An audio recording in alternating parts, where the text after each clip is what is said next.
Gateway port ആകുന്നതോടുകൂടി വരാൻ പോകുന്ന development പല മേഖലകളിൽ പോരായ്മകൾ പെട്ടെന്ന് വെളിയിൽ വരും.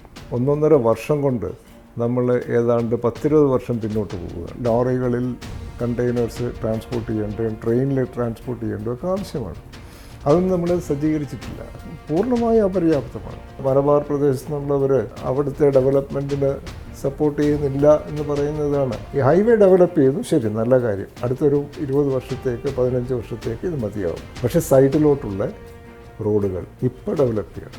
ട്രേഡിംഗ് നടക്കുമ്പോഴും ടാക്സ് കിട്ടുമല്ലോ സർക്കാരിന്. അപ്പോൾ അതിനകത്ത് പ്രത്യേകിച്ച് പ്രശ്നങ്ങൾ തോന്നേണ്ട കാര്യമില്ലെന്ന്. അവിടാണ് ആ സങ്കുചിതമായിട്ടുള്ളൊരു അപ്രോച്ച് എന്ന് പറയുന്നത്. ഡെവലപ്മെൻറ്റ് മുഴുവൻ വരുന്ന കൊച്ചി. ഇപ്പോൾ തന്നെ വിഴിഞ്ഞത്തിന് വേണ്ടിയിട്ട് 6000 കോടി ഇൻവെസ്റ്റ് ചെയ്യാമെന്നും പറഞ്ഞ് വന്നിട്ട് ഇവിടെ സ്ഥലം നോക്കുമ്പോൾ വളരെ ലാഘവത്തോടു കൂടിയാണ് എടുക്കുന്നത്. തിരുവനന്തപുരമായാലും കാലിക്കട്ടായാലും കണ്ണൂരായാലും അവിടെ വരേണ്ട എല്ലാം ബ്ലാക്ക് ഹോൾ പോലെ കൊച്ചിയിലോട്ട് പിടിച്ച് ഇടുക എന്നുള്ളതാണ്.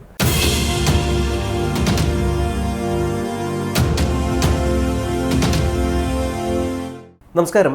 സി മലയാളം ന്യൂസിനൊപ്പമുള്ളത് ശ്രീ അനിൽകുമാർ പണ്ടാല, നഗരാസൂത്രണ വിദഗ്ധൻ. നമസ്കാരം സർ. നമസ്കാരം. പശ്ചാത്തലം ഒരുക്കുക, ഒരു നഗരത്തിൻ്റെ പശ്ചാത്തലം ഒരുക്കുക, രാജ്യത്തിൻ്റെ പശ്ചാത്തലം ഒരുക്കുക, ഇങ്ങനെയൊക്കെയാണ് ഈ ഇൻഫ്രാസ്ട്രക്ചർ മേഖലയിൽ പ്രവർത്തിക്കുന്ന ആൾക്കാരുടെ ഒരു കോൺട്രിബ്യൂഷൻ നമ്മൾ വിശദീകരിക്കുക. തിരുവനന്തപുരം നഗരത്തിലാണ് നമ്മളിരിക്കുന്നത്.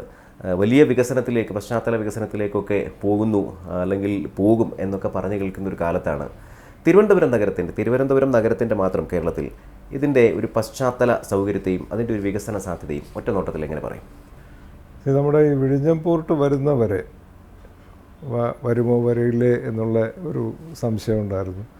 അപ്പോൾ അത് വരുന്നത് വരെ ഈ രീതിയിലുള്ള ഒരു വേഗത, പേസ് ഓഫ് ഡെവലപ്മെൻറ്റ് മതിയായിരുന്നു. പക്ഷേ വിഴിഞ്ഞം പോർട്ട് വരികയും അതൊരു ഗേറ്റ് വേ പോർട്ടായി മാറുകയും ചെയ്യുന്നു എന്നുള്ള യാഥാർത്ഥ്യമാണ്. ഇപ്പം ഈ ഒരു സന്ദർഭത്തിൽ നമ്മൾ ഒരു 1.5 വർഷം കൊണ്ട് നമ്മൾ ഏതാണ്ട് 10-20 വർഷം പിന്നോട്ട് പോവുകയാണ്. കാരണം ഇത് വരുന്നതോടുകൂടി വരാൻ പോകുന്ന ഗേറ്റ് വേ പോർട്ട് ആകുന്നതോടുകൂടി വരാൻ പോകുന്ന ഡെവലപ്മെൻറ്റ് പല മേഖലകളിൽ നമ്മൾ പോരായ്മകൾ പെട്ടെന്ന് വെളിയിൽ വരും. ഉദാഹരണത്തിന് gate way port, even transhipment പോർട്ടിൻ്റെ ഫുൾ പൊട്ടൻഷ്യൽ എടുക്കുകയാണെങ്കിൽ തന്നെ ഇവിടുന്ന് ലോറികളിൽ കണ്ടെയ്നേഴ്സ് ട്രാൻസ്പോർട്ട് ചെയ്യേണ്ടതും ട്രെയിനിൽ ട്രാൻസ്പോർട്ട് ചെയ്യേണ്ടതും ഒക്കെ ആവശ്യമാണ്. അതൊന്നും നമ്മൾ സജ്ജീകരിച്ചിട്ടില്ല.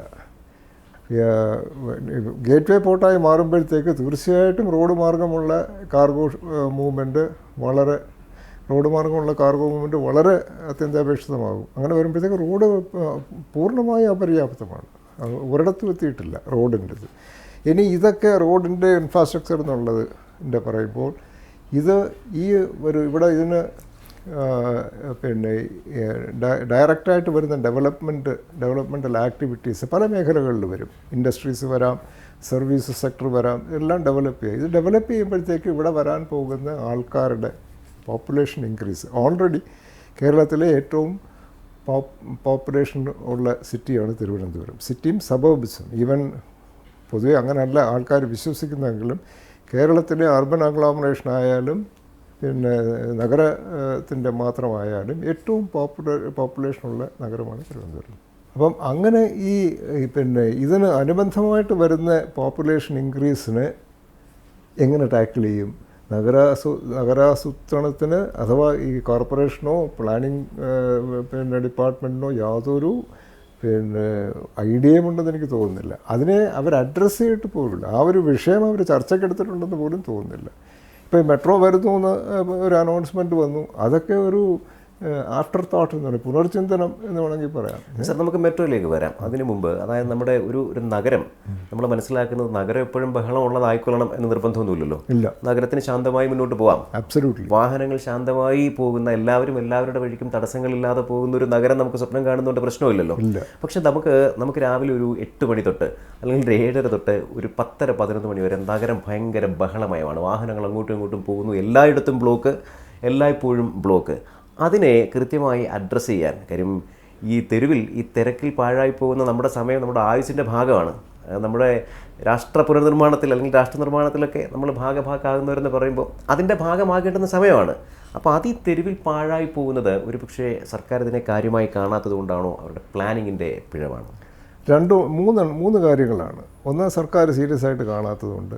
രണ്ടാമത്, പ്ലാനിങ്ങിൻ്റെ പിഴവ്. മൂന്നാമത്, ഭാരതത്തിൽ ഇതുവരെ വന്ന പിന്നെ അഡ്മിനിസ്ട്രേഷൻസിൽ അവർക്കൊരു ചിന്തയുണ്ട്, ഈ ഭയങ്കര തിരക്കും ബഹളവുമാണ് സിറ്റിയുടെ ഡെവലപ്മെൻറ്റ് എന്നുള്ളത്. നേരത്തെ ആ പറഞ്ഞ വളരെ പ്രസക്തമാണ്. അത് ഞാൻ പറയുന്നത് എല്ലാവരും ഇത് മനസ്സിലാക്കണം. ഒരു നഗരത്തിൽ വലിയ ട്രാഫിക് ജാം ഉണ്ടെങ്കിലേ നഗരം വികസിച്ചു എന്നുള്ളൊരു കോൺസെപ്റ്റ് മാറണം. അത് മാറേണ്ട അത്യന്താപേക്ഷിതമാണ്. ആ വ്യത്യാസമാണ് നമ്മുടെ പിന്നെ പല നഗരങ്ങളിലും, ഇപ്പോൾ ഇൻഡോർ പോലുള്ള നഗരങ്ങളിലും അവിടെ ഇവിടെയൊക്കെ കാണുന്ന ഡെവലപ്മെൻറ്റൽ ആക്ടിവിറ്റീസിൽ സിറ്റി അങ്ങ് വിശാലമാക്കുകയാണ്. അപ്പോൾ ഇതിന് ഞാൻ പറയാൻ കാര്യം, ഞാനിതൊരു 10-15 വർഷമായി ഞാനിത് പറഞ്ഞുകൊണ്ടിരിക്കുന്ന കാര്യമാണ്. ഞാനൊരു പ്ലാനിങ് സെമിനാറിൽ പങ്കെടുത്തപ്പോൾ പ്ലാനിങ് വിദഗ്ധൻ, ഞാൻ ആരെന്നൊന്നും പറയുന്നില്ല, പ്ലാനിങ് വിദഗ്ധൻ വന്നിട്ട് പറഞ്ഞു, ഈ മോഡേൺ തോട്ട് കോമ്പാക്ട് സിറ്റീസാണ്. അതായത് എല്ലാ സർവീസസും എല്ലാം കോമ്പാക്റ്റായിട്ട് സെൻട്രലൈസ്ഡ് ആയിട്ട് കൊടുക്കണം. ഇത് വിട്ടിത്തരമാണ്. സിറ്റി വിട്ട് കഴിഞ്ഞാൽ 100-150 കിലോമീറ്റർ പിന്നെ വിജനമായി കിടക്കുന്ന പ്രദേശങ്ങൾ പോലുള്ള സ്ഥലങ്ങളല്ല കേരളം. ഇന്ത്യയിൽ തന്നെ അങ്ങനെയുള്ളത് കാണുമായിരിക്കും, പക്ഷേ കേരളത്തിൽ അങ്ങനെയല്ല. തിരുവനന്തപുരം നഗരം ആണ് പിന്നെ 2 വർഷം മുമ്പുള്ള ഒരു സർവേയിൽ ഏറ്റവും കുറവ് അർബൻ മൈഗ്രേഷൻ ഉണ്ടായിരുന്നത്. അതിൽ കുറവായിട്ടാണ് അന്ന് കാണിച്ചിരുന്നത്. പക്ഷേ എൻ്റെ കാഴ്ചപ്പാടിൽ അതൊരു വലിയൊരു സ്ട്രെങ്താണ് തിരുവനന്തപുരത്തിന്. അതായത് പിന്നെ കാരേറ്റിലും ആറ്റിങ്ങലും കിളിമാനൂരും കിടക്കുന്നവർ തിരുവനന്തപുരത്തോട്ട് ഷിഫ്റ്റ് ചെയ്യാതിരിക്കുക. അവരവിടെ കിടക്കണം, കാരണം അവർക്ക് അവിടെ എല്ലാ ഫെസിലിറ്റീസും ഉണ്ട്. ഇതിനെക്കാട്ടിലും ബെറ്റർ ക്ലീൻ എയറും ഉണ്ട്. അവർക്ക് ഹെൽത്ത് കെയർ ഉണ്ട്, എഡ്യൂക്കേഷനുണ്ട്, പിന്നെ സാധനങ്ങളെല്ലാം കിട്ടും, മാർക്കറ്റ്സ് ഉണ്ട്. Why should they come to Trivandrum? അതിൻ്റെ ആവശ്യമില്ല. അപ്പോൾ ആ കോൺസെപ്റ്റ് അതാണ്. അതിൻ്റെ തെറ്റായ ഒരു ഒരു ഒരു വിഷനാണ് മൂന്നാമത് ഞാൻ പറഞ്ഞ പ്രോബ്ലം, ഈ ഡെവലപ്മെൻറ്റ് വരാത്തതിൻ്റെ പ്രോബ്ലം. എല്ലാം ഇങ്ങനെ ഭയങ്കര ട്രാഫിക് ജാംസ് ഉണ്ടെങ്കിൽ സിറ്റി ഭയങ്കരമായി ഡെവലപ്പ് ചെയ്യുമെന്ന് എവിടോ വിശ്വസിക്കുന്ന ഒരു കൂട്ടം 99% ആൾക്കാരും അങ്ങനെ വിശ്വസിക്കും. സിനിമകളിലൊക്കെ കാണിക്കുമ്പോഴും ഒരു നഗരത്തിൻ്റെ തിരക്ക് കാണിക്കാൻ ഒരു ടോപ്പ് ഷോട്ടിൽ വാഹനങ്ങൾ ഇങ്ങനെ തുരുതുരാൻ സ്പീഡാക്കും. അതെ. അപ്പം അങ്ങനെ സെറ്റ് ചെയ്തിരിക്കുകയാണ്. അതിൽ നിന്നൊരു മോചനം വേണ്ട. നഗരം അങ്ങനെ എപ്പോഴും ഞെരുങ്ങി ചൂട് പിടിച്ച് തെറ്റാണ്. ഇപ്പോൾ തന്നെ ഇതിനൊരു ക്ലാസിക് എക്സാമ്പിളാണ് കനകക്കുന്ന് പാലസ്. കനകക്കുന്ന് പാലസ് ഉണ്ടാക്കിയിരിക്കുന്നത് അതിനെ കോപ്പി ചെയ്ത് പിന്നെ കബൺ പാർക്കിലൊരെണ്ണമുണ്ട്. ഇതിനെ കോപ്പി ചെയ്തിട്ടാണ്, ഇത് ഉണ്ടാക്കി കഴിഞ്ഞിട്ടാണ് കബൺ പാർക്കിൽ ബാംഗ്ലൂർ വന്നിരിക്കുന്നത്. അവരത് ഭംഗിയായിട്ട് പ്രിസർവ് ചെയ്ത് ആൾക്കാർ പിന്നെ റിലാക്സ് ചെയ്യാനുള്ള സ്ഥലമാക്കി മാറ്റിയിരിക്കുക. ഇതെന്താ ആക്കിയിരിക്കുന്നത്? ഇത് അവിടെ സ്ഥിരം എന്തെങ്കിലും പരിപാടിയാണ്. മാത്രമല്ല കോൺക്രീറ്റ് സാധനങ്ങൾ വെച്ച് അതിൻ്റെ ഹെറിറ്റേജ് വാല്യൂ കംപ്ലീറ്റ് കുറഞ്ഞു. കബൺ പാർക്കിലെ ഇറ്റ്സ് എ നാഷണൽ ഹെറിറ്റേജ് പ്ലേസാണ്. എൻ്റെ അഭിപ്രായത്തിൽ ഈ കനകക്കുന്നുള്ള പോലെ ഇങ്ങനെയുള്ള കൺവെൻഷൻസും പിന്നെ നിശാഗന്ധി ഫെസ്റ്റിവലും അങ്ങനെയുള്ളതൊക്കെ സിറ്റിയുടെ വെളിയിലേക്ക് കൊണ്ടുപോകണം. ഈ മേയർ ചന്ദ്രിക മേയറായിരുന്ന കാലഘട്ടത്തിൽ പാളയം മാർക്കറ്റിലൊരു മാള് എന്ന് പറഞ്ഞപ്പോൾ ഞാൻ ഓപ്പണായിട്ട് എന്നെ അന്ന് വിളിച്ചിരുന്നു. ഇന്നിപ്പോൾ ആരും വിളിക്കാറില്ല, കാരണം ഞാൻ ആ ഫീൽഡിൽ നിന്ന് മാറിയത് കാരണം. അന്ന് വിളിച്ചപ്പോൾ ഞാൻ ഒരൊറ്റയാളാണ് ഒബ്ജക്റ്റ് ചെയ്തത്. സിറ്റിയുടെ നടുക്ക് മാളിൻ്റെ ആവശ്യമില്ല. മാളിൽ വരാൻ കഴിവുള്ളവർ പിന്നെ കാറും പിന്നെ മോട്ടോർ സൈക്കിളൊക്കെ ഉള്ളവരാണ്, അവർ വെളിയിലോട്ട് പോട്ടെ. പക്ഷേ അത് മാറിയെന്ന് തോന്നുന്നു. എല്ലാവരും മാളിൽ പോകുന്ന ഒരു അവസ്ഥയിലേക്ക് കാര്യങ്ങൾ എത്തിയെന്ന് തോന്നുന്നു. ഇപ്പോൾ ലുലു മാളിലൊക്കെ വളരെ സാധാരണക്കാർ പോകാറുണ്ട്. പക്ഷേ അത് വെളിയിൽ പോട്ടെ, അതിന് സ്ഥലമുള്ളിടത്ത് പോട്ടെ. സിറ്റിയുടെ നടുക്ക് നമ്മൾ സാധാരണ ഒരു മാർക്കറ്റ് കൊടുക്കട്ടെ. സിറ്റിയിലെ തിരക്കൊഴിവാക്കാം എന്നുള്ളത് പ്രധാനപ്പെട്ട. അതെ, തിരക്കൊഴിവാക്കണമെങ്കിൽ ഇങ്ങനെയുള്ള ഒരു പിന്നെ റിയലിസ്റ്റിക് പ്ലാനിങ് വളരെ അത്യാവശ്യമാണ്. അതിവിടെ നടക്കുന്നില്ല. ഈ പറഞ്ഞതുപോലെ നമ്മൾ വികസിക്കുന്നു എന്ന് പറയുമ്പോൾ മറ്റ് സംസ്ഥാനങ്ങളെ അപേക്ഷിച്ച് അല്ലെങ്കിൽ മറ്റ് മെട്രോ നഗരങ്ങളെ അപേക്ഷിച്ച് ബാംഗ്ലൂർ, ഡൽഹി ഇതുപോലെയുള്ള നഗരങ്ങളെ അപേക്ഷിച്ച് എന്ത് വേഗത്തിലാണ്, എത്ര വേഗത്തിലാണ് നമ്മൾ പോകുന്നത്? എങ്ങനെയാണ് അതിനെ കമ്പയർ ചെയ്യാം?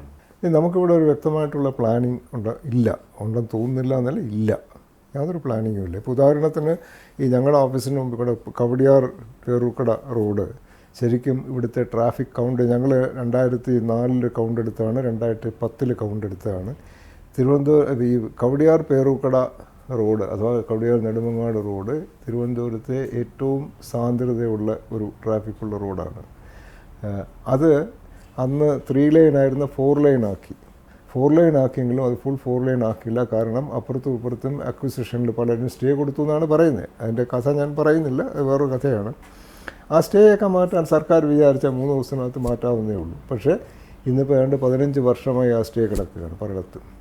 ഇത് ആ ഉള്ള രീതിയിൽ അങ്ങ് ഡെവലപ്പ് ചെയ്യും. ഞങ്ങളുടെ 17 റോഡുകളിൽ 13 റോഡുകളിൽ ഏറ്റവും മോശമായിട്ട്, അതായത് പ്രൊഫൈൽ കറക്ഷൻ ചെയ്യാതെ, വളവുകൾ നോക്കാതെ, പിന്നെ വീതി കൂട്ടാത്ത ഒരു റോഡാണിത്.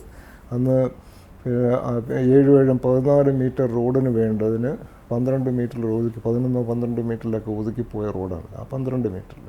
എന്നിട്ട് അതിന് 24 മീറ്ററായിട്ട് വൈഡൻ ചെയ്യാനുള്ള പ്രപ്പോസൽ കോർപ്പറേഷനിലുണ്ടായിരുന്നു. ഞാൻ നേരത്തെ ചോദിച്ച ചോദ്യത്തിന് ഉത്തരമായിട്ട് പറയുകയാണ്. പക്ഷേ ഇന്ന് ഞാൻ അറിയുന്നത് അത് വേണ്ടാന്ന് വെച്ചു എന്നാണ്. ഇതിന് വീതി കൂട്ടണ്ടെന്ന്. ഇതിൽ പരം ഇനി ഇതിൻ്റെ പുറത്തുകൂടെ ഒരു ഫ്ലൈ ഓവർ കെട്ടാനായിരിക്കും ഉദ്ദേശം. ഫ്ലൈ ഓവറുകൾ എന്ന് പറഞ്ഞാൽ ആ പ്രദേശത്തെ ഡെവലപ്മെൻറ്റിൻ്റെ അവസാനമാണ്. The last nail in the coffin എന്ന് പറയുന്നതാണ്. ഈ ഫ്ലൈ ഓവറുകൾ ഒരു പർട്ടിക്കുലർ പ്രദേശത്തെ ഡെവലപ്മെൻറ്റിൻ്റെ ലാസ്റ്റ് ഇതാണ്. അതെന്തുകൊണ്ടാണ് അങ്ങനെ വരും? കാരണം പിന്നെ അതിൻ്റെ അപ്പുറത്തും ഇപ്പുറത്തും ഒന്നും പിന്നെ കോമേഴ്സ് ഡെവലപ്പ് ചെയ്യില്ല. ഒറ്റ വഴി കൂടെ മനുഷ്യരങ്ങ് പോകും. ഇപ്പുറത്ത് കച്ചവടം നടക്കില്ല. പാർക്കിംഗ് കുറേ കിട്ടുമായിരിക്കും, അതിൻ്റെ അടിയിൽ കുറേ പാർക്കിംഗ് കിട്ടുമായിരിക്കും. മാത്രമല്ല അതിൻ്റെ അടിയിൽ ക്രൈം കൂടുതൽ ബ്രീഡ് ചെയ്യും. ഇന്ത്യയിൽ എവിടെ നോക്കിയാലും, ലോകത്തെവിടെ നോക്കിയാലും ഈ ഫ്ലൈ ഓവറുകളുടെ അടിയിലാണ് കൂടുതൽ ക്രൈം ഡെവലപ്പ് ചെയ്യുന്നത്. അതൊരു വേക്കൻറ്റ് സ്പേസ് ആയിട്ട് ലെസ് അറ്റൻഷൻ പോകുന്ന സ്ഥലങ്ങളാണ്. അതൊരു പർട്ടിക്കുലർ ആ ഒരു ഏരിയയിലെ ആൾക്കാരുടെ കയ്യിൽ അങ്ങ് കൊടുക്കുകയാണ്, നിങ്ങൾ എന്ത് വിണയിച്ചത് എന്ന് പറഞ്ഞു. ബാക്കി അപ്പുറത്തും പോകേണ്ടവർ മുകളിൽ കൂടെ പൊക്കോളും. അങ്ങനെ ഒരു ഫ്രീഡം കൊടുക്കുമ്പോഴത്തേക്ക് അവിടെ പിന്നെ ഒരു പർട്ടിക്കുലർ ആ ഒരു ഏരിയയുടെ അവിടുത്തെ ആൾക്കാരുടെ മാത്രം കയ്യിലങ്ങ് ഒതുങ്ങുകയാണ്. അപ്പം നമ്മളൊരു ബിസിനസ്സുകാരനാണെങ്കിൽ നമുക്ക് കൂടുതൽ ആൾക്കാർ പലയിടത്തു നിന്നും വരണമെന്നുണ്ടെങ്കിൽ ഫ്ലൈ ഓവർ പാടില്ല. 2005 ബാഴ്സലോണ ഡിസൈൻ ചെയ്തൊരു ആർക്കിടെക്റ്റ് ട്രിവാൻഡ്രത്ത് വന്നിരുന്നു.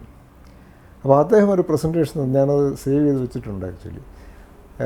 82 ബാഴ്സലോണ ഒളിമ്പിക്സിന് ബാഴ്സലോണ സെലക്ട് ചെയ്യുമ്പോൾ ഒരു കോമ്പറ്റീഷൻ ഉണ്ടായിരുന്നു അതിന് ഡിസൈൻ കൊടുക്കാനായിട്ട്. അങ്ങനെ ഇദ്ദേഹം അത് പാർട്ടിസിപ്പേറ്റ് ചെയ്തു. ഇദ്ദേഹത്തിനാണ് അവസാനം കോൺട്രാക്റ്റ് കിട്ടിയത്. പക്ഷേ ഇദ്ദേഹം പറഞ്ഞത് റെവല്യൂഷണറി ഐഡിയാസ് ആയിരുന്നു. ഇദ്ദേഹം പറഞ്ഞ public transport, private transport, pedestrians, ഇതിൻ്റെ അന്നത്തെ കണക്കെടുത്തിട്ട് അതിൽ പിന്നെ പെഡസ്ട്രിയൻ ട്രാഫിക്കും പബ്ലിക് ട്രാൻസ്പോർട്ടും ഏതാണ്ട് 20% കൂടുമെന്ന് ഇദ്ദേഹത്തിൻ്റെ ഡിസൈൻ യൂസ് ചെയ്താൽ പ്രൈവറ്റ് ട്രാൻസ്പോർട്ട് ഏതാണ്ട് 15% കുറയുമെന്നും ഇദ്ദേഹം പ്രെഡിക്റ്റ് ചെയ്തു.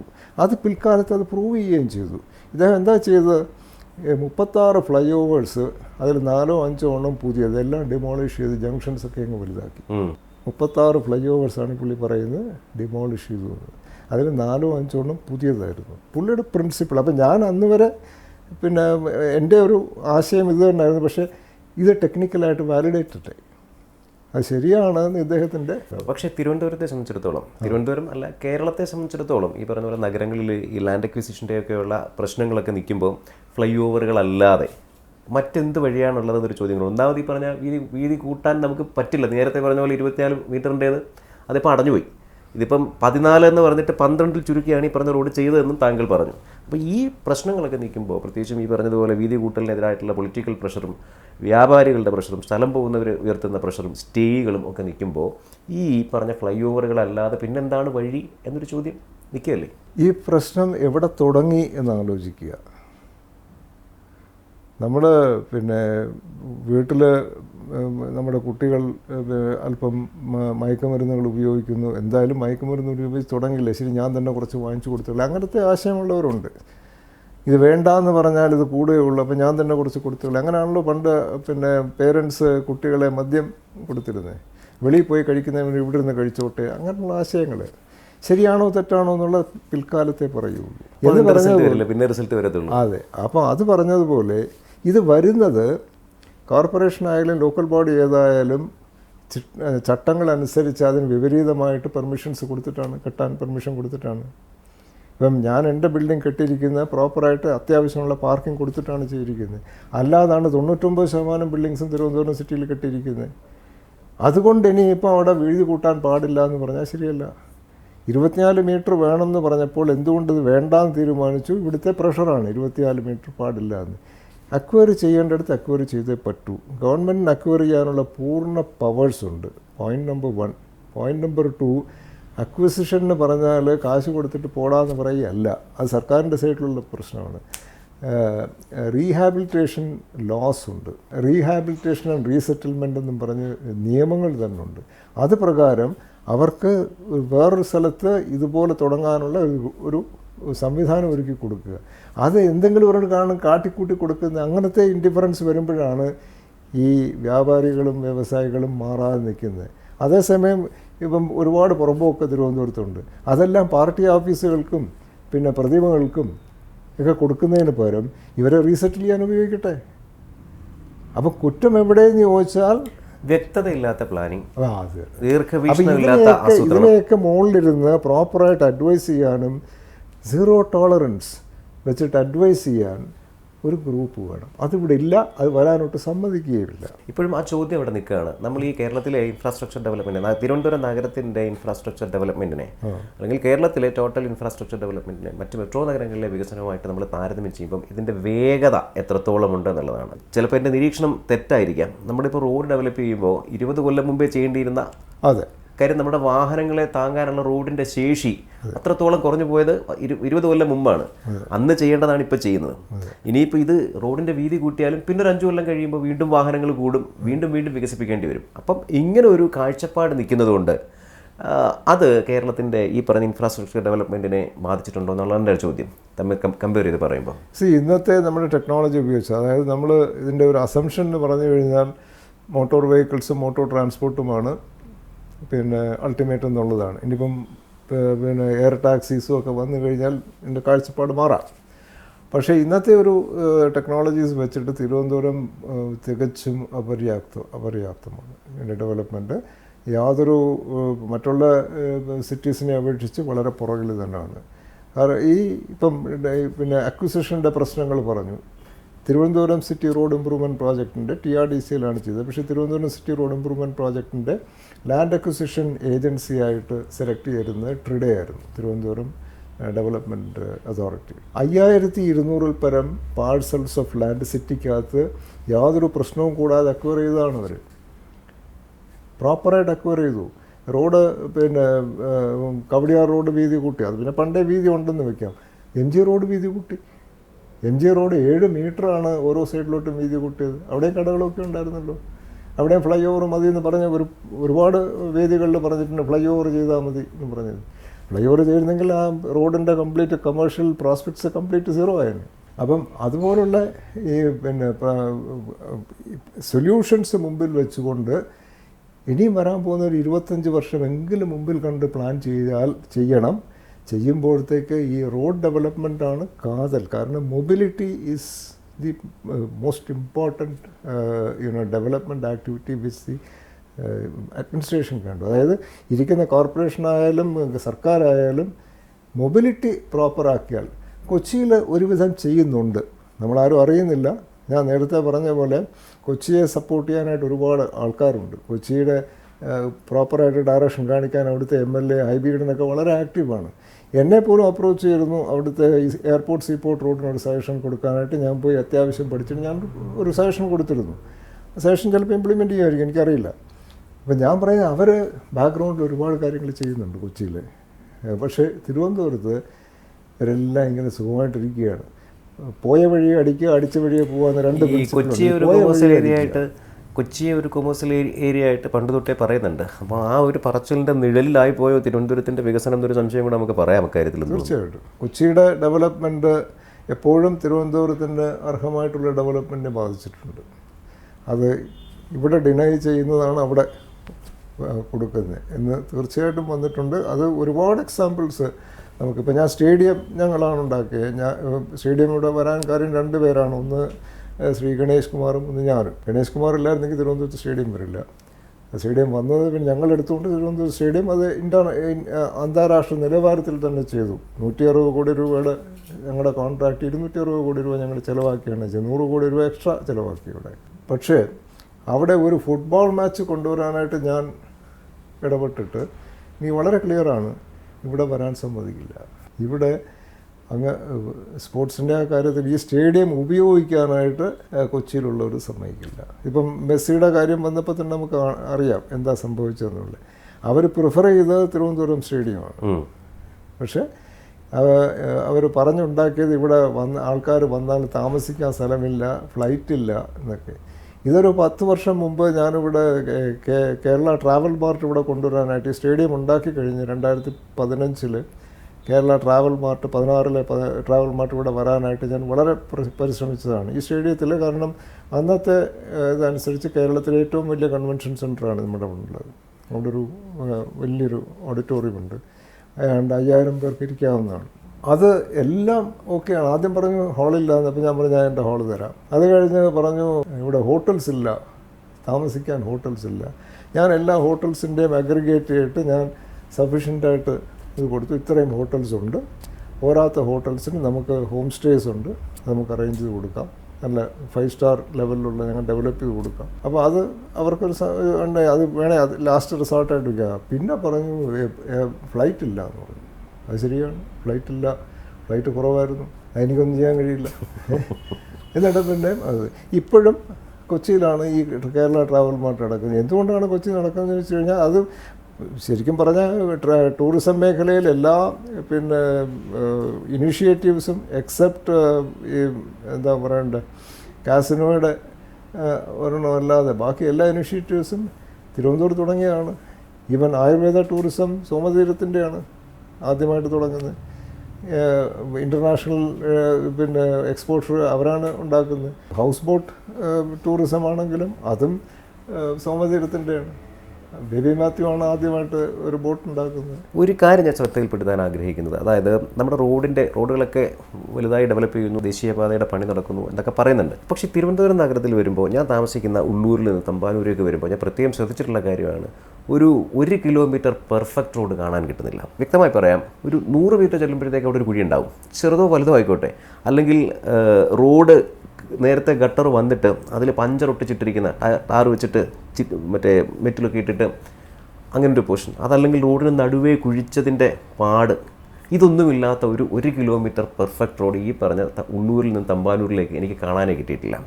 എന്തുകൊണ്ടാണ് നമ്മൾ ഇതൊക്കെ പറയുമ്പോഴും റോഡെല്ലാം ഓക്കെയാണ്, നമുക്ക് റോഡിൽ കൂടെ പോകാനൊക്കെ പറ്റുമെന്ന് സർക്കാർ പറയുമ്പോഴും റോഡുകളെ ഇങ്ങനെ ഇംപെർഫെക്റ്റായിട്ട് സൂക്ഷിക്കേണ്ടുന്ന സാഹചര്യം എങ്ങനെയാണ്? ഞാൻ 2 രീതിയിൽ ഒന്നുകൂടെ ഞാൻ അതിനെ വിശദീകരിക്കാം. ബൈക്ക് ഓടിച്ച് പോകുന്ന ഒരാൾക്ക് ഉറപ്പായിട്ടും 4 ദിവസം കൊണ്ട് നടുവേദന വരും. വളരെ കറക്റ്റാണ്. ഞാനിത് 2 ഉത്തരം ഇതിന് തരാം. ഒന്ന്, തിരുവനന്തപുരം നഗര റോഡ് വികസന പദ്ധതിയുടെ 13 റോഡുകളിൽ 2 or 3 റോഡ് ഒഴിച്ച്, അതും സർക്കാരുമായിട്ടുള്ളൊരു പിന്നെ തർക്കത്തിൻ്റെ പേരിലാണ്. അല്ലെങ്കിൽ ബാക്കി എല്ലാ റോഡിലും ഒന്നല്ല 4-5 കിലോമീറ്ററൊക്കെ ഒരു പ്രശ്നമില്ലാതെ ഉണ്ട്. അത് കണ്ടിന്യൂ ചെയ്യുകയും ചെയ്യും. കാരണം അത് 15 വർഷത്തെ മെയിൻ്റനൻസ് ഉൾപ്പെടെയാണ് കരുതുന്നത്. അതാണ് രണ്ടാമത്തെ ഉത്തരം. റോഡ് പിന്നെ കോൺട്രാക്റ്റ് കൊടുക്കുമ്പോൾ PPP മോഡൽ കൊടുത്താൽ, ഫുൾ PPP മോഡൽ കൊടുത്താൽ അതിന് യാതൊരു പ്രശ്നവും വരില്ല. അതായത് PPP public private partnership mode, അതായത് പൊതുജന പങ്കാളിത്ത മോഡൽ എന്ന് പറഞ്ഞാൽ സർക്കാർ 50% ഇടുന്നതല്ല. ഇവിടെ നമ്മൾ പബ്ലിക്കിനെ പറഞ്ഞ് മനസ്സിലാക്കിയിരിക്കുന്നത് സർക്കാരിന് ഇൻവെസ്റ്റ്മെൻറ്റ് ഉണ്ടെങ്കിൽ അത് പബ്ലിക് പ്രൈവറ്റ് പാർട്ട്ണർഷിപ്പാണെന്ന്. അങ്ങനെയല്ല. പബ്ലിക് പ്രൈവറ്റ് പാർട്ട്ണർഷിപ്പ് പൊതുജന പങ്കാളിത്ത മോഡലിൽ ഒരു പ്രത്യേക മോഡലാണ്.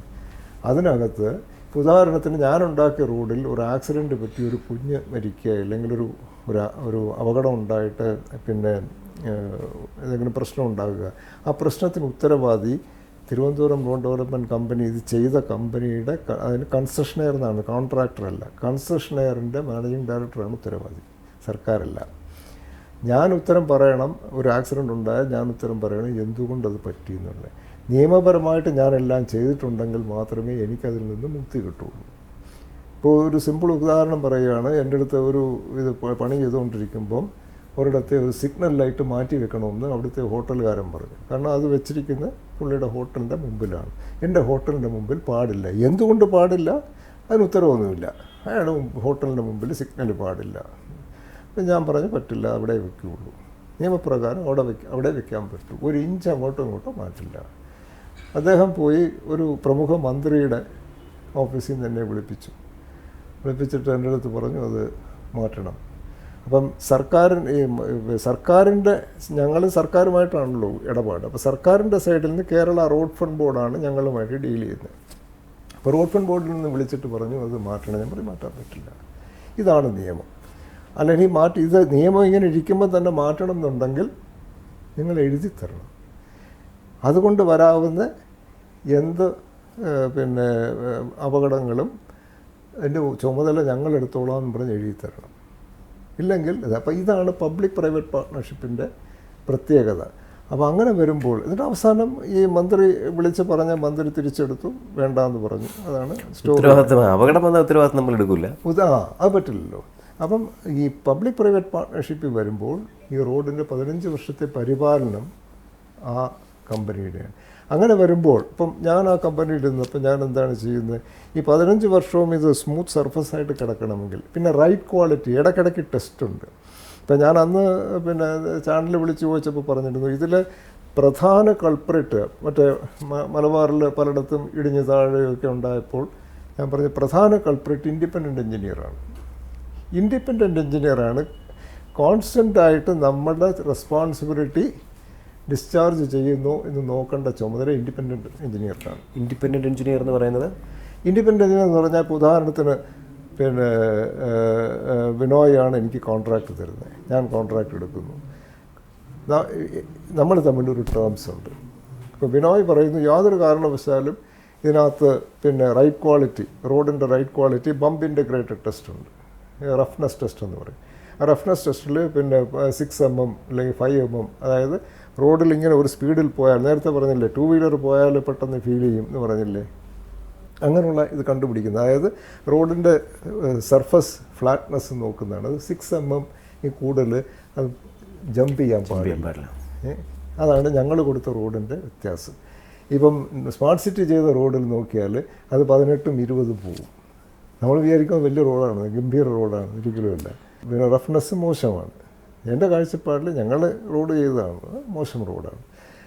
ഈ ബംപ് ഇൻ്റഗ്രേറ്റഡ് ടെസ്റ്റ് എന്ന് പറയുന്ന പോലെ തന്നെ പല ടെസ്റ്റുകളും ഉണ്ട്. അത് പ്രോപ്പറായിട്ട് എൻ്റെ ഒരു റെസ്പോൺസിബിലിറ്റി ഡിസ്ചാർജ് ചെയ്യുന്നു എന്ന് ബിനോയെ അറിയിക്കുന്നത്, അതായത് പിന്നെ ഓണർ ഓഫ് ദി പ്രോജക്റ്റിനെ അറിയിക്കേണ്ട ചുമതല ഇൻഡിപെൻഡൻറ്റ് എഞ്ചിനീയറിംഗ്. ശരി. കാരണം എന്തെന്ന് വെച്ചാൽ നമ്മൾ തമ്മിലൊരു അടിയുണ്ടെങ്കിൽ നിങ്ങൾക്ക് എന്ത് വേണമെങ്കിലും നമ്മൾ ഹറാസ് ചെയ്യാം. പക്ഷേ ഇൻഡിപെൻഡൻറ്റ് എഞ്ചിനീയർ ടെക്നിക്കൽ മാത്രമേ നോക്കുള്ളൂ, വേറെ നോക്കില്ല. അപ്പം ഈ ഇൻഡിപെൻഡൻറ്റ് എഞ്ചിനീയർ ഉള്ളത് കാരണം ഞങ്ങൾക്ക് ഈ റഫ്നെസ് ടെസ്റ്റ് മോശമാകാതിരിക്കാൻ വേണ്ടിയിട്ട് നമ്മൾ ഇവരെ കുഴിക്കാൻ സമ്മതിക്കില്ല. അപ്പോൾ വാട്ടർ അതോറിറ്റി കുഴിക്കാൻ പിക്കാക്സ് ഒക്കെ എടുത്തുകൊണ്ട് വന്നാൽ ഞങ്ങൾ അവരെ തുരത്തും. എങ്ങനെ തുരത്തും? 2 മണിക്കൂർ വെച്ച് ഞങ്ങളൊരു ടീമിന് ഒരു പെട്രോളുണ്ട്. ആ പെട്രോളിനെ എന്തുകൊണ്ട് നിയമിച്ചു? ഞങ്ങൾക്ക് റെസ്പോൺസിബിലിറ്റി ഉള്ളതുകൊണ്ട്. പെട്രോളിനെ ഇടണമെന്ന് ഒരിടത്തും പറഞ്ഞിട്ടില്ല. ആ പെട്രോൾ എന്താണ് ചെയ്യുക? ആ പെട്രോൾ ഈ 2 മണിക്കൂറിൽ ഒരിക്കൽ ഇതിങ്ങനെ കറങ്ങിക്കൊണ്ടിരിക്കും. ആരെങ്കിലും റോഡ് ഡിസ്റ്റർബ് ചെയ്യുന്നതെന്ന് നോക്കാൻ. വിദേശത്താണ് അതിൻ്റെ ആവശ്യമില്ല, അവരൊക്കെ സത്യസന്ധന്മാർ. ഇവിടെ അങ്ങനെയല്ല. ഇപ്പോൾ ഉദാഹരണത്തിന് ഞാൻ ഓടയിലോട്ട് പിന്നെ വീടുകളിൽ നിന്ന് വെള്ളം വിടാൻ പാടില്ല. റോഡ് സൈഡിലെ ഓട റെയിൻ വാട്ടർ ഡ്രെയിൻ എന്നാണ് പറയുന്നത്, സ്റ്റോം വാട്ടർ ഡ്രെയിൻ. ആ സ്റ്റോം വാട്ടർ ഡ്രെയിനിലോട്ട് അടുത്ത ചായക്കടയിലെ പിന്നെ പാത്രം കഴുകുന്ന വെള്ളം ഇടാൻ പാടില്ല. അതാണ് നിയമം. ഞങ്ങൾ ഇങ്ങനെ എവിടെയെങ്കിലുമൊക്കെ ചെയ്യുന്നുണ്ടോ എന്ന് നോക്കും. ഉണ്ടെങ്കിൽ അപ്പോൾ തന്നെ അവർക്ക് എഗൻസ്റ്റ് കേസ് എടുക്കും. എന്നിട്ട് ഇത് നമ്മൾ പ്ലഗ് ചെയ്യും, കോൺക്രീറ്റ് ഇട്ട് പ്ലഗ് ചെയ്യും. അതുകൊണ്ട് ഞങ്ങളുടെ കൂടെയൊന്നും നാറാറില്ലായിരുന്നു. പക്ഷേ ഇപ്പം പിന്നെ ഇത് ഒരു സിൻഡിക്കേറ്റായിട്ട് TRDCയിലും കണ്ണടയ്ക്കുന്നുണ്ട്, സർക്കാരും കണ്ണടയ്ക്കുന്നുണ്ട്, ഇതൊക്കെ ചെയ്യുന്നുണ്ട്. ഞാൻ ഇരുന്നപ്പം അത് ചെയ്യാറില്ലായിരുന്നു. ഞങ്ങളുടെ റെസ്പോൺസിബിലിറ്റി അതാണ്. നാളെ ഒരിടത്ത് ഓട നാറിയാൽ ചുമതലക്കാരൻ TRDCയിലാണ്. ഇപ്പം ഞാൻ പറയുന്നത് ഈ കട്ടിങ് വരുമ്പോൾ, ഈ റോഡ് കട്ടിങ് വാട്ടർ അതോറിറ്റി ആയാലും സിവേജ് ഡിപ്പാർട്ട്മെൻ്റ് ആയാലും KSEB ആയാലും അതിന് ചില പിന്നെ പ്രൊസീജിയേഴ്സ് ഉണ്ട്. ആ പ്രൊസീജിയേഴ്സ് ഫോളോ ചെയ്ത് കട്ട് ചെയ്തേ പറ്റൂ എന്നുണ്ടെങ്കിൽ നമ്മൾ സമ്മതിക്കുകയുള്ളൂ. ഇനിയിപ്പോൾ വേറൊന്ന് പറയാം. ഇപ്പം സിവേജ് തന്നെ, ഇപ്പം സ്മാർട്ട് സിറ്റി ചെയ്തിട്ട് അവിടെ റോഡ് കുത്തിപ്പൊളിച്ച് സിവേജ് ചെയ്തു എന്ന് പറയും. ഞങ്ങളുടെ റോഡിലാണെങ്കിൽ അതിൻ്റെ ആവശ്യമില്ല. അത് നേരത്തെ പ്ലാൻ ചെയ്തിട്ടുണ്ട് എങ്ങനെ ചെയ്യണമെന്ന്. റോഡ് ഡിസ്റ്റർബ് ചെയ്യാതെ ഈ റിപ്പയറുകൾ ചെയ്യാനുള്ള സംവിധാനം നമ്മളൊരു ഇത് പറയുമ്പോൾ നേരത്തെ തന്നെ ഉയർന്നൊരു പരാതിയാണ്. അതിപ്പോൾ വകുപ്പുകൾ പരസ്പരം കുറ്റം പറയും. PWD പറയും, അല്ലെങ്കിൽ NH പറയും ഞങ്ങൾ ചെയ്തിട്ട് വാട്ടർ അതോറിറ്റി വന്ന് കുഴിക്കും, അല്ലെങ്കിൽ KSEB വന്ന് കുഴിക്കും എന്ന് പറയും. പക്ഷേ ഇതിനൊരു പരിഹാരം എന്നുള്ള നിലയ്ക്ക് ഈ റോഡ് പ്ലാൻ ചെയ്യുമ്പോൾ എല്ലാ വകുപ്പുകളെയും കൂടെ ഏകോപിപ്പിച്ച് ആദ്യം ചെയ്യണം, അത് ചെയ്തതിന് ശേഷം ഇന്നത് ചെയ്യാം എന്ന തരത്തിലുള്ള ധാരണയൊക്കെ ഉണ്ടാക്കുമെന്ന് നേരത്തെ പറഞ്ഞതാണ്. അത് മാത്രമല്ല, ഈ സ്മാർട്ട് സിറ്റി റോഡുകൾ വരുമ്പോൾ ഈ റോഡിന് മുകളിലൂടെ അല്ലാതെ എല്ലാം അണ്ടർഗ്രൗണ്ടിൽ ചെയ്യാം എന്ന മട്ടിൽ ഒരു ധാരണ കൂടെ ഉണ്ടായിരുന്നു. ഇപ്പോൾ അങ്ങനെയാണോ സംഭവിക്കുന്നത്? ഈ സ്മാർട്ട് സിറ്റി എന്താ സംഭവിച്ചതെന്ന് എനിക്ക് അറിഞ്ഞുകൂടാ. കാരണം ഇത് യാതൊരു കാരണവശാലും അവർ പറയുന്നതനുസരിച്ച് ഇങ്ങനെ സംഭവിക്കാൻ പാടില്ല. എന്താ സംഭവിച്ചതെന്നൊന്നും അറിയില്ല. പക്ഷേ ഈ ഏകോപനമില്ലായ്മ എന്നൊക്കെ പറയുന്നത് ശരിക്കും പറഞ്ഞാൽ ഇതൊക്കെ വലിയ വലിയ വാക്കുകളാണ്, വലിയ വാചകങ്ങളാണ്. ഇതൊക്കെ ശുദ്ധ പിന്നെ മനുഷ്യരെ പിന്നെ വിഡ്ഢിയാക്കുന്ന വാചകങ്ങളാണ്. ഞാൻ ഇത് ചെയ്തപ്പോൾ എനിക്കറിയാം, ഏകോപനമില്ലായ്മയൊന്നുമില്ല. എല്ലാ ഡിപ്പാർട്ട്മെൻറ്റിനും ഞങ്ങളാണ് ഏറ്റവും ഇമ്പോർട്ടൻറ്റ് ഡിപ്പാർട്ട്മെൻറ്റ്, ബാക്കിയുള്ളവരൊക്കെ ഞങ്ങൾ കഴിഞ്ഞിട്ട് മതി എന്ന് നിൽക്കുന്നതുകൊണ്ടാണ് ഈ പ്രശ്നം. പ്രധാനമായിട്ടും യഥാ രാജ തഥാ പ്രജ എന്നുള്ളൊരു ഇതുണ്ട്, അത് നമ്മൾ മനസ്സിലാക്കുക. IAS ഓഫീസർ ഇന്ന് പിന്നെ ഇറിഗേഷൻ ഡിപ്പാർട്ട്മെൻറ്റ് വാട്ടർ അതോറിറ്റിയുടെ MD ആയിരിക്കുന്ന ഒരു യങ്സ്റ്ററാണ്. അദ്ദേഹത്തിനടുത്ത് ഞാൻ ചെന്ന് പറഞ്ഞു ഇന്ന കാര്യങ്ങൾ പറഞ്ഞു. ഇത് പറഞ്ഞു നോ അത് ഞങ്ങളുടെ കഴിഞ്ഞിട്ട് മതി മറ്റേത്. KSEBയിൽ പോയിട്ട് ഞാൻ പറഞ്ഞു വാട്ടർ അതോറിറ്റിക്ക് ഇത് വേണമെന്ന് പറഞ്ഞു. അപ്പം അവരുടെ അങ്ങ് ചെയ്തിട്ട് നമുക്ക് ചെയ്യാം. അങ്ങനെയല്ല, ഞങ്ങളുടെ ചെയ്തിട്ട് മതി അവരുടെ ചെയ്ത്. ഇതെല്ലാം ഇങ്ങനെ നിൽക്കുകയാണ്. അപ്പം അവിടാണ് എൻ്റെ റോള് വരുന്നത്. അപ്പം ഞാൻ പറയാനില്ല, നിങ്ങൾ ഫസ്റ്റ് ചെയ്യും, അത് കഴിഞ്ഞ് ഇദ്ദേഹം ചെയ്യും, ഐ ടേക്ക് ദ ഡിസിഷൻ. അപ്പം അങ്ങനെ ഡിസിഷൻ എടുക്കാൻ കഴിയുന്ന നഗരത്തിനെ പിന്നെ കൺസേൺ ചെയ്യുന്ന നഗരത്തിൻ്റെ ഒരു കാര്യം വരുമ്പോൾ എൻ്റെ ഒരു സജഷൻ എന്ന് പറഞ്ഞാൽ സിറ്റി അഡ്മിനിസ്ട്രേറ്റർ എന്നും പറഞ്ഞ ഒരാൾ വേണം. അത് കളക്ടർ ശരിക്കും പറഞ്ഞാൽ സിറ്റി അഡ്മിനിസ്ട്രേറ്റർ ആണ്, പക്ഷേ കളക്ടറുടെ റോളുകളൊക്കെ ഇവിടെ വേറെയാണ്. ഒരു പൊളിറ്റിക്കൽ ഹാൻഡ് എന്നുള്ളതിൽ കൂടുതൽ കളക്ടർക്ക് ഒരു കളക്ടർക്കും ഇല്ല. അത് പിന്നെ സിറ്റി അഡ്മിനിസ്ട്രേഷൻ എന്ന് പറഞ്ഞ ഇപ്പോൾ TRIDA was A good agency. TRIDA ശരിക്കും പറഞ്ഞാൽ നല്ല റോളാണ്. അവരുടെ റോൾ ശകലം കൂടെ ഒന്ന് എക്സ്പാൻഡ് ചെയ്യാമെങ്കിൽ ഐഡിയലാണ്. പക്ഷേ അതും പൊളിറ്റിക്കൽ ഇതായി. എനിക്ക് ഓർമ്മയുണ്ട്, വർഷങ്ങൾക്ക് മുമ്പ് ഞാൻ മറ്റൊരു മാധ്യമ സ്ഥാപനത്തിൽ ഇരിക്കുമ്പോൾ താങ്കളെ വന്ന് കണ്ട അതായത് നമ്മുടെ കോസ്മോയുടെ മുന്നിലുള്ള മുറിഞ്ഞ പാലം, അന്ന് താങ്കൾ എന്നോട് പറഞ്ഞൊരു അനുഭവം എനിക്ക് ഓർമ്മയുണ്ട്. ഒരു പോസ്റ്റ്, അത് പ്രേക്ഷകർക്ക് മനസ്സിലാകാൻ വേണ്ടി ഞാൻ ഒന്നുകൂടെ വർഷങ്ങളായതുകൊണ്ടും കൂടെ ഞാനത് ഓർമ്മിപ്പിക്കുകയാണ്. ഒരു പോസ്റ്റ് KSEB ഇട്ടിരിക്കുന്ന ഒരു പോസ്റ്റാണെന്ന്, അത് ടെലിഫോൺ എക്സ്ചേഞ്ചിൻ്റെ ടെലിഫോൺ പോസ്റ്റോ. അപ്പോൾ ഇത് വീതി കൂട്ടുമ്പോൾ ഈ പോസ്റ്റ് ഇത്ര ദിവസത്തിനകത്ത് മാറ്റി തരണമെന്ന് പറഞ്ഞ് തന്നില്ല. അവസാനം താങ്കൾ കൊടുത്തൊരു മുന്നറിയിപ്പ് അവിടെ നിർത്തിക്കൊണ്ട് ചെയ്യുന്നതാണ്. അവസാനം അത് മാറ്റിയെന്നാണ് ഞാൻ മനസ്സിലായത്.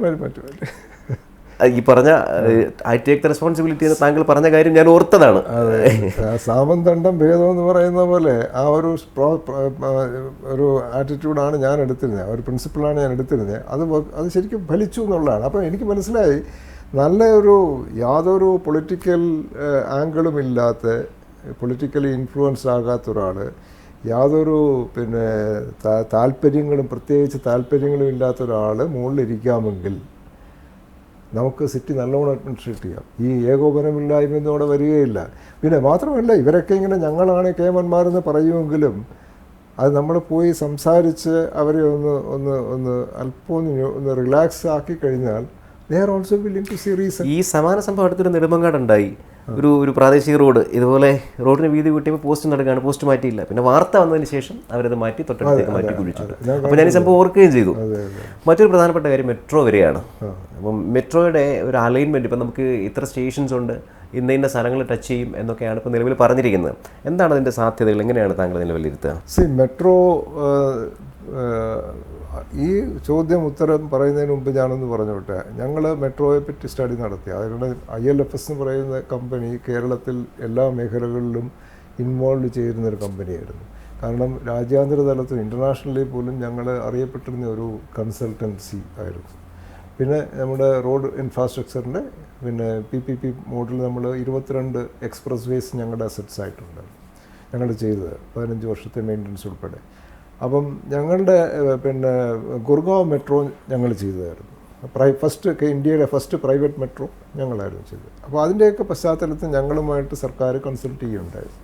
ഞാൻ ഏത് ഗവൺമെൻറ്റൊന്നും പറയുന്നില്ല. അപ്പോൾ കൺസൾട്ട് ചെയ്യേണ്ട ബേസിസിൽ ഞാനതിൽ കുറച്ച് ഇൻവോൾവ് ആയിരുന്നു. ഇപ്പോൾ വിഴിഞ്ഞം പോർട്ട് ഉദാഹരണത്തിന് ഞങ്ങളാണ് അത് MV രാഘവൻ സാറുമായിട്ട് ഇരുന്ന്, അദ്ദേഹമാണത് ശരിക്കും വിഴിഞ്ഞം പോർട്ട് റീസറക്റ്റ് ചെയ്തത്. അപ്പോൾ ഞങ്ങൾ ആദ്യമേ അതിൽ ഉണ്ടായിരുന്നു. 2008 വരെ ഞാനത് ഫുള്ളി ഇൻവോൾവ് ആയിരുന്നു. എന്ന് പറഞ്ഞ പോലെ ഈ മെട്രോയിലും ഞങ്ങളുടെ അടുത്ത് പറഞ്ഞ് ഞങ്ങൾ കുറച്ച് സ്റ്റഡിയൊക്കെ നടത്തി പറഞ്ഞതാണ്. മെട്രോ കേരളത്തിൽ എവിടെങ്കിലും വരണമെങ്കിൽ അതിൻ്റെ ഫസ്റ്റ് പ്രിഫറൻസ് തിരുവനന്തപുരത്തിനായിരുന്നു, കൊച്ചിക്കായിരുന്നില്ല. പക്ഷേ അത് കണക്കുകൾ മിസ്റെപ്രസെൻറ്റ് ചെയ്ത് അത് കൊച്ചിക്ക് കൊടുത്തു. പോട്ട് സാരമില്ല, കൊച്ചി അത് ചെയ്തു. നമുക്ക് ഒരു പാഠം പലതും അതിൽ നിന്ന് പഠിക്കാനുണ്ടായി. ഇപ്പം നമുക്കിവിടെ തെറ്റുകളോടെ വരരുതെന്നാണ് നമ്മൾ ഉദ്ദേശിക്കുന്നത്. പക്ഷേ ഇവിടെ ഒരു പ്രോപ്പറായിട്ടൊരു കൺസൾട്ടേഷൻ നടന്നിട്ടില്ല. ഒരു എക്സാമ്പിൾ പറയുകയാണെങ്കിൽ, ഇവിടെ ഈ തിരുവനന്തപുരം നഗരത്തിന് വേണ്ടി പ്രവർത്തിക്കുന്ന നമ്മൾ പലരും അറിയപ്പെടുന്ന ഒരു വ്യക്തിയെടുത്ത് ഞാൻ പറഞ്ഞു, ഇത് കുറേ കൂടെയൊക്കെ എനിക്ക് കുറച്ച് ഇൻപുട്സ് കൊണ്ട് തരാൻ, ഇതെങ്ങനെയെങ്കിലും ഇതൊന്ന് ഈ ബന്ധപ്പെട്ട അധികൃതരടുത്ത് എത്തിക്കണം. കാരണം ഇങ്ങനെ പോയാൽ ശരിയാവില്ല. അത് എൻ്റെ മുമ്പിൽ വെച്ചാൽ അദ്ദേഹം കൊച്ചി മെട്രോയിലെ ഒരു സീനിയർ ആളെ വിളിച്ചു, ഒരു ഡിസിഷൻ മേക്കറെ വിളിച്ചിട്ട് പറഞ്ഞു ഇങ്ങനെ ഞങ്ങൾക്ക് കുറച്ച് ആൾക്കാർക്ക്, അപ്പം ഫസ്റ്റ് നെയിം ബേസിസിലാണ് സംസാരിക്കുന്നതിന്, അത്ര ഫ്രീ ആണ് അവർ തമ്മിലുള്ള സംസാരം. ഞങ്ങൾക്ക് തിരുവനന്തപുരത്തുകാർക്ക് കുറച്ച് കാര്യങ്ങളൊക്കെ പറയാൻ, നമുക്ക് ഇവിടുത്തെ ഈ അലൈൻമെൻറ്റിനെ പറ്റിയൊക്കെ സംസാരിക്കാനുണ്ടെന്ന് ഇപ്പോൾ അദ്ദേഹം എടുത്തതായി പറഞ്ഞത്. അൺഫോർച്ചുനേറ്റ്ലി സ്പീക്കർ ഫോണിൽ ഇട്ടിരുന്ന കാരണം എനിക്കും കേൾക്കാം. അത് തിരുവനന്തപുരത്തുകാർക്ക് എന്തെങ്കിലും പറയാണ്ട് ഇങ്ങോട്ട് വരാൻ പറയും. അപ്പം ഞങ്ങൾ പറഞ്ഞു ഇവിടെ ഒരു മീറ്റിംഗ് വെക്കുകയാണെങ്കിൽ കുറച്ച് കാര്യങ്ങൾ കേൾക്കാം എന്നാണ് പറഞ്ഞത്. അപ്പോൾ അദ്ദേഹം ഉടനെ പറഞ്ഞത് അത് എന്തെങ്കിലും പറയാണ്ട് ഇങ്ങോട്ട് വരും. ഇപ്പോൾ തിരുവനന്തപുരത്ത് ഇപ്പം ഞാനോ ബിനോയോ കൊച്ചി പോയി പറയുമോ ഓരോ കാര്യങ്ങൾ പറയാനായിട്ട് അവിടെ വരെ പോകും? അത് പോകില്ല. അപ്പം ഇതാണ് ആറ്റിറ്റ്യൂഡ്. അപ്പം പിന്നെ കൺസൾട്ടേഷൻസ് പ്രോപ്പറായിട്ട് നടന്നിട്ടില്ല. Point number 2. Point number 3, metro കൊച്ചിയിൽ തന്നെ ഒരുപാട് മിസ്റ്റേക്സ് പറ്റിയിട്ടുണ്ട്. ഇപ്പോൾ നമുക്കൊക്കെ അറിയാം, ഫസ്റ്റ് ഇയർ 50 ലക്ഷവും 50,000, പിന്നെ സെക്കൻഡ് ഇയർ മാസം 4 ലക്ഷവും വെച്ച് ട്രാഫിക് വരുമെന്ന് പറഞ്ഞ് ഇന്നും 2 ലക്ഷത്തിൻ്റെ അടുത്തെത്തിയിട്ടില്ല. ധാരാളം പേര് യൂസ് ചെയ്യുന്നുണ്ട്. ഉണ്ട്. മെട്രോ യൂസ് ചെയ്യുന്നത് മാത്രമല്ല, മെട്രോ വന്നത് കാരണം ആ കൊച്ചിയിലെ മൊബിലിറ്റി വളരെ ഈസി ആയിട്ടുണ്ട്, യാതൊരു സംശയമില്ല അക്കാര്യത്തിൽ. പക്ഷേ ആ പ്ലാനിങ്ങിൽ ഒരുപാട് പാളിച്ചകൾ വന്നിട്ടുണ്ട്. ആ നമുക്കത് എക്സാമ്പിൾസ് ആയിരിക്കണം. ഉദാഹരണത്തിന് ലാസ്റ്റ് മൈൽ കണക്ടിവിറ്റി എന്നുള്ളത് അതെങ്ങനെയാണ് പ്ലാൻ ചെയ്യുന്നത് അത് നോക്കിയിട്ടില്ല. എവിടൊക്കെയാണ് പ്ലാൻ ചെയ്യുന്നത്, എന്തൊക്കെയാണ് പ്ലാൻ ചെയ്യുന്നത്, യാതൊന്നും ഞാൻ കാണുന്നില്ല. അവരുടെ പ്രപ്പോസൽസിൽ ഞാനതൊന്നും കാണുന്നില്ല. പിന്നെ തീർച്ചയായിട്ടും സെക്രട്ടേറിയറ്റ് സ്റ്റാച്യുവിൽ നിന്ന് മാറാൻ ചാൻസ് ഉണ്ട്. അതായത് ഗവൺമെൻറ്റിൻ്റെ ആസ്ഥാനം സ്റ്റാച്യുവിൽ നിന്ന് മാറാനായിട്ട് ഒരു പ്രപ്പോസലുണ്ട്. പൂങ്കുളം സൈഡിലോട്ടും അങ്ങോട്ടും ഒരു പുതിയ ഒരു സെക്രട്ടേറിയറ്റിൻ്റെ പ്രപ്പോസലുണ്ട്. ഇന്നല്ലെങ്കിൽ നാളെ സംഭവിക്കും. അതെങ്ങനെയാണ് ഇതിനെ ഇമ്പാക്റ്റ് ചെയ്യാൻ പോകുന്നത്? പിന്നെ ഞങ്ങളുടെ സ്റ്റഡി നടത്തിയപ്പോൾ തിരുവനന്തപുരത്തെ എല്ലാ റൂട്ടും ഈക്വലി ഇമ്പോർട്ടൻ്റ് ആണ്. നെടുമങ്ങാട് തിരുവനന്തപുരം, കാട്ടാക്കട തിരുവനന്തപുരം, നെയ്യാറ്റിൻകര തിരുവനന്തപുരം, പിന്നെ കിളിമാനൂർ തിരുവനന്തപുരം, പിന്നെ കഴക്കൂട്ടം കൊല്ലം തിരുവനന്തപുരം മേഖലയിൽ നമുക്ക് പബ്ലിക് ട്രാൻസ്പോർട്ട് ഇപ്പോഴേ സ്ട്രോങ് ആണ്. ബസ്സുകൾ മുറയ്ക്കുണ്ട്, ധാരാളമുണ്ട്. നമ്മൾ ആ കഴക്കൂട്ടം തിരുവനന്തപുരം റൂട്ടിൽ ഇന്ന് നമ്മളൊരു മെട്രോ കൊടുക്കുന്ന ആവശ്യമാണോ എന്നുള്ള ആലോചിക്കണം. ഞങ്ങളാണെങ്കിൽ priority will be given to connectivity between Veli to medical college ആണൊരു important. Railway stations to medical college is very important. കാരണം ഔട്ട്സൈഡ് മെഡിക്കൽ കോളേജിലേക്ക് ഒരു സ്റ്റേറ്റ് റെഫറൽ ഹോസ്പിറ്റലാണ്. അവിടെ പേഷ്യൻസിനെ കാണാൻ വരുന്നവരുമൊക്കെ തന്നെ നമുക്ക് ഈ ഡിസ്ട്രിക്റ്റിൻ്റെ വെളിയിൽ നിന്ന് വരുന്നവർക്കൊക്കെ വരാനൊരു മോഡാകും അത്. അപ്പോൾ തീർച്ചയായിട്ടും നമ്മൾ പ്രയോറിറ്റി കൊടുക്കേണ്ട എൻ്റെ കാഴ്ചപ്പാടിൽ വേളി സ്റ്റേഷൻ, കഴക്കൂട്ടം ശരി, വേളി, പിന്നെ medical college and come to statue, bus secretariat, അവിടെയാണ് നമ്മളിപ്പം തൽക്കാലം ഭാവി നോക്കേണ്ട കാര്യമില്ല. പിന്നെ നെയ്യാറ്റിൻകര സൈഡ്. പക്ഷേ Nedumangad is also very important. നെടുമങ്ങാടുന്ന് അലൈൻമെൻറ്റിൽ ഈ ഭാഗങ്ങളില്ല, ഈ ഭാഗത്ത് തൊട്ടിട്ടേ ഇല്ല. ഫ്യൂച്ചർ എന്താണെന്നിട്ട് പറയുന്നുമില്ല. അപ്പോൾ നമുക്കിപ്പോൾ ഈ അലൈൻമെൻറ്റ് ശരിയല്ല എന്ന് പറയുകയാണെങ്കിൽ ശരിയാണെന്ന് അവർ സ്ഥാപിക്കട്ടെ. പക്ഷേ ഭാവി എന്താണ് അത് പറയുന്നില്ല. ആ ഭാവി പറയുന്നത് തന്നെ പിന്നെ കോവളത്തേക്ക് പിന്നെ എക്സ്റ്റെൻഡ് ചെയ്യുന്നു എന്നുള്ളതാണ് കാണിക്കുന്നത്. വിഴിഞ്ഞം കോവളം ഇമ്പോർട്ടൻ്റ് ആണ്, എക്സ്റ്റെൻഡ് ചെയ്യേണ്ടതെന്ന് പറയുന്നില്ല. പക്ഷേ വാട്ട് അബൌട്ട് ദിസ് കോറിഡോർ? ഇവിടെ പബ്ലിക് ട്രാൻസ്പോർട്ട് കുറവാണ്. കാട്ടാക്കട തിരുവനന്തപുരം, മലയൻകീഴ് തിരുവനന്തപുരം, ഇതെല്ലാം വളരെ ഇമ്പോർട്ടൻ്റ് കോറിഡോഴ്സാണ്. പക്ഷേ അതൊന്നും അഡ്രസ്സ് ചെയ്തതായിട്ടേ കാണുന്നില്ല. ഇപ്പം ഞാൻ പറയുന്നത് തീർച്ചയായിട്ടും ഇതൊരു പൊളിറ്റിക്കൽ അനൗൺസ്മെൻ്റ് ആണെങ്കിൽ ശരി. ഇപ്പം ഇലക്ഷൻ വരുന്നു, കുറച്ചൊരു ഫീൽ ഗുഡ് ഫാക്ടർ തിരുവനന്തപുരത്തുകാർ കൊടുക്കുക, അതുകൊണ്ട് വോട്ട് കിട്ടിട്ട് ശരി, വേറെ കാര്യം. പക്ഷേ അല്ല, ഇത് ഇംപ്ലിമെൻ്റ് ചെയ്യാനാണ് ഉദ്ദേശമെങ്കിൽ തീർച്ചയായിട്ടും കൺസൾട്ടേഷൻസ് കൂടുതൽ വേണം. അതിന് പിന്നെ പബ്ലിക്കിൻ്റെ എല്ലാവരുടെ ഒപ്പീനിയൻ എടുത്താൽ പലരും കൂടിയാൽ പാമ്പും ചാവില്ല എന്നൊരു നിയമമുണ്ട്. ശരിയാണ്, അതൊക്കെ മനസ്സിലാക്കുന്നുണ്ട്. പക്ഷേ എന്നാലും ഞങ്ങൾ കേട്ടിട്ട് ഒരു ജനറലായിട്ടുള്ള അപ്രോച്ച് എന്താണെന്നുള്ളത് നമ്മളെ ധരിപ്പിക്കണം എന്നാണ് എൻ്റെ DPR വരാൻ പോകുന്നതേ ഉള്ളൂ. DPR ഇപ്പോൾ തയ്യാറാകുന്നതേ ഉള്ളൂ. അതായത് നേരത്തെ ഒരു DPR അവർ തയ്യാറാക്കിയിരുന്നു, അതിൽ ചില മാറ്റങ്ങൾ വേണ്ടിയിരുന്നു എന്നൊക്കെ പറയുന്നുണ്ട്. DPR വരുന്നേ ഉള്ളൂ എന്ന് പറയുന്നതിൽ അർത്ഥമില്ല. അലൈൻമെൻറ്റ് ഫിക്സ് ചെയ്ത് കഴിഞ്ഞാൽ പിന്നെ ഫിക്സ്ഡ് ആണ്. പിന്നെ DPR ആ അലൈൻമെൻറ്റിനാണ് DPR. അലൈൻമെൻറ്റ് സ്റ്റേജിൽ നമ്മുടെ വിഷൻ 2030 അല്ലെങ്കിൽ വിഷൻ 2040 അതിൽ അപ്ലൈ ചെയ്തിരിക്കണം. ഈ വെച്ചിരിക്കുന്ന അലൈൻമെൻറ്റ് വെച്ചൊരു DPR എന്താ ചെയ്യുന്നത്, ഡീറ്റെയിൽ പ്രോജക്റ്റ് റിപ്പോർട്ട്, അത് കംപ്ലീറ്റ് ആ പ്രോജക്റ്റ് എങ്ങനെ എക്സിക്യൂട്ട് ചെയ്യണം എന്നുള്ള നെറ്റി ഗ്രിറ്റീസ് കംപ്ലീറ്റ് അതിനകത്ത് വരും. അപ്പം അത് അവർ വരുന്നത് കഴക്കൂട്ടം വേണോ പിന്നെ കണിയാപുരം വേണോ എന്നല്ല നോക്കുന്നത്. ഡീറ്റെയിൽ പ്രോജക്റ്റ് റിപ്പോർട്ട് ടെക്നിക്കൽ ഡോക്യുമെൻ്റാണ്, മറ്റേത് കൺസൾട്ടേറ്റീവ് ഡോക്യുമെൻ്റാണ്. ഏത് അലൈൻമെൻറ്റ് ഫിക്സ് ചെയ്യുന്നത് പിന്നെ DPRന് മുമ്പുള്ള ഫീസിബിലിറ്റി റിപ്പോർട്ട്, അതിലാണ് ഈ കൺസൾട്ടേഷൻസ് വരുന്നത്. അലൈൻമെൻറ്റ് ഫിക്സ് ചെയ്ത് കഴിഞ്ഞാൽ പിന്നെ വരുന്നത് പിന്നെ ടെക്നോസിറ്റിയിലെ യാർഡ്, അതിൻ്റെ കൺസ്ട്രക്ഷൻ അതെങ്ങനെയാണ്, അതിൻ്റെ ഓരോ കംപ്ലീറ്റ് ഡീറ്റെയിലാണ്. പിന്നെ ട്രാക്ക് എങ്ങനെ ഇടും, ട്രാക്ക് കൊണ്ടുവരുന്നത്, കോൺട്രാക്ടർ സെലക്ഷൻ, അതൊക്കെയാണ് DPRൽ വരുന്നത്. ഡീറ്റെയിൽ പ്രോജക്റ്റ് റിപ്പോർട്ട് എന്ന് പറയുന്നത് ടെക്നിക്കൽ ഡോക്യുമെൻ്റാണ്. പരിസ്ഥിതി ആഘാത പഠനമൊക്കെ വരുന്നത് ഈ ഫീസിബിലിറ്റി റിപ്പോർട്ടിൻ്റെ ഭാഗമായിട്ടാണ്. അതെ, exactly. Feasibility report, environmental assessment study, EIS, അതെല്ലാം കഴിഞ്ഞ് അപ്രൂവ് ചെയ്ത് അലൈൻമെൻറ്റ് ഇപ്പോൾ അപ്രൂവ് ചെയ്തെന്ന് പറഞ്ഞാൽ അത് ഫൈനലാണത്. Cabinet, of course cabinet can reconsider, അത് വേറെ ഇഷ്യൂ ഉണ്ട്. പക്ഷേ ആവശ്യമുള്ള കൺസൾട്ടേഷൻസും ഇൻപുട്സും എടുത്തിട്ടുണ്ടോ എന്ന് എനിക്ക് തോന്നുന്നില്ല. താങ്കൾ ശ്രദ്ധിച്ചിട്ടുണ്ടാവും വടക്കൻ കേരളത്തിലേക്ക് പോകുമ്പോൾ ഒരു പക്ഷേ അത് കൗതുകമായിട്ട് തോന്നിയിട്ടുള്ളൊരു കാര്യമാണ്. തലശ്ശേരിയിൽ പോകുന്ന ആളാണ് ഞാൻ സ്ഥിരമായി. അതായത് കോഴിക്കോട് കണ്ണൂർ റോഡ്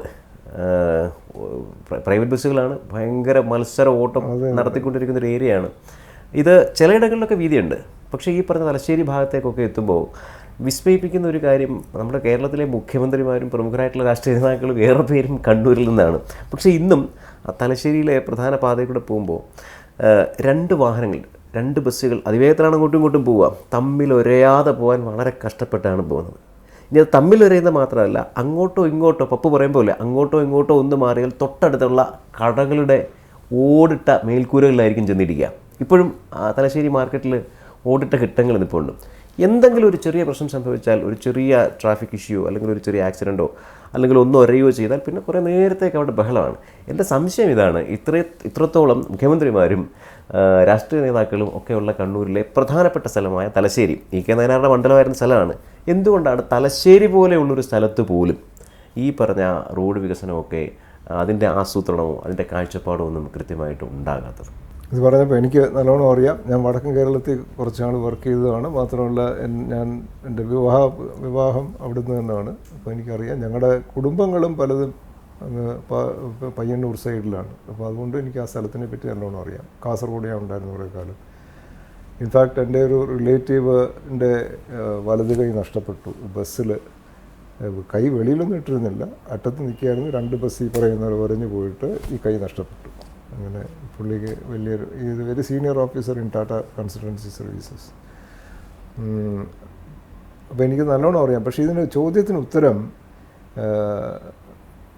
അല്പം രാഷ്ട്രീയം കണ്ടെന്ന ഉത്തരമാണ്. കാരണം കണ്ണൂരുകാർ കാര്യങ്ങൾ നടത്തിയെടുക്കാൻ മിടുക്കന്മാരാണ്. തിരുവനന്തപുരത്ത് സത്യം പറഞ്ഞു കഴിഞ്ഞാൽ കണ്ണൂരുകാരാണ് മാക്സിമം ഉണ്ടായിരുന്നത്. വടക്കൻ കേരളം തിരുവനന്തപുരത്തുകാർ ഇവിടെ ഉണ്ടെങ്കിലും അവർ വലുതായിട്ടൊന്നും ഒരു പിന്നെ പ്രോമിനൻ്റ് ആയിട്ടില്ല എന്നുള്ളതാണ്.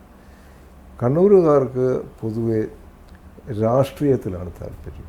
അവരുടെ സ്ഥലം പോലും നന്നാക്കാൻ അവർക്ക് താല്പര്യമില്ല. കണ്ണൂരുകാരെന്ന് പറയുമ്പോൾ മലബാറുകാർക്ക് പൊതുവെ അവരുടെ ഈ ഐഡിയോളജീസിലുമൊക്കെയാണ് കൂടുതൽ. അവിടെയാണ് ആ കൊച്ചിക്കാരുടെ വ്യത്യാസം വരുന്നത്.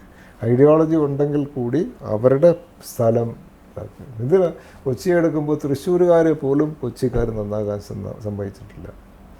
ആ കൊച്ചി പ്രദേശം മാത്രം ഡെവലപ്പ് ചെയ്യുക, അതിൽ ബാക്കി എന്തെങ്കിലും ഒരു ഡെവലപ്മെൻറ്റ് വേറെ എവിടെയെങ്കിലും വന്നാൽ അത് മുഴുവൻ കൊച്ചിയിൽ കൊണ്ട് പിടിച്ചു എല്ലാം ഇങ്ങനെ പോരട്ടെ എന്ന് അതിന് കൂട്ടു നിൽക്കാൻ അവിടുത്തുകാർ തന്നെ ഉണ്ട്. തിരുവനന്തപുരത്തുകാരുണ്ട്, തൃശ്ശൂർക്കാരുമുണ്ട്, കണ്ണൂരുകാരുമുണ്ട്. അതിന് കൂട്ടു നിൽക്കാനാണ്. ഒരാൾ പോലും ഇവരുടെ ഞാൻ കോഴിക്കോടുണ്ടായിരുന്നു കുറച്ചാണ്, കാസർഗോഡായിരുന്നു കൂടുതലും ഉണ്ടായിരുന്നത്. മനോഹരമായ സ്ഥലമാണ്, നല്ല ആൾക്കാരാണ്.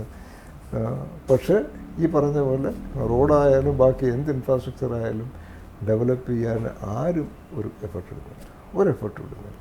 പ്രത്യയശാസ്ത്രത്തിൻ്റെ ഒരു വൈകാരികതയിലൊക്കെയാണ് അവരുടെ ജീവിതം. എക്സാക്ട്ലി. പക്ഷെ അത് അങ്ങനെ പോകുമ്പോൾ ഇപ്പറത്ത് കൊച്ചി പോലെയുള്ള ടാർഗറ്റഡ് ആയിട്ടുള്ള ഏരിയാസ് അതും കൂടെ എടുത്തുകൊണ്ട് വളരുകയാണ് എന്നാണ് താങ്കൾ പറയുന്നത്. ശ്രദ്ധിക്കേണ്ടത് EK നായരുടെ മാത്രമല്ല, കോടിയേരി ബാലകൃഷ്ണൻ്റെ മണ്ഡലമായിരുന്നു, ഇപ്പോഴത്തെ സ്പീക്കർ ഷംസീറിൻ്റെ മണ്ഡലമാണ് ഈ സ്ഥലങ്ങൾ എന്നൊക്കെ പറയുന്നത്. അതാണ് അതിനകത്ത് ഒരു കൗതുകം. അതെ.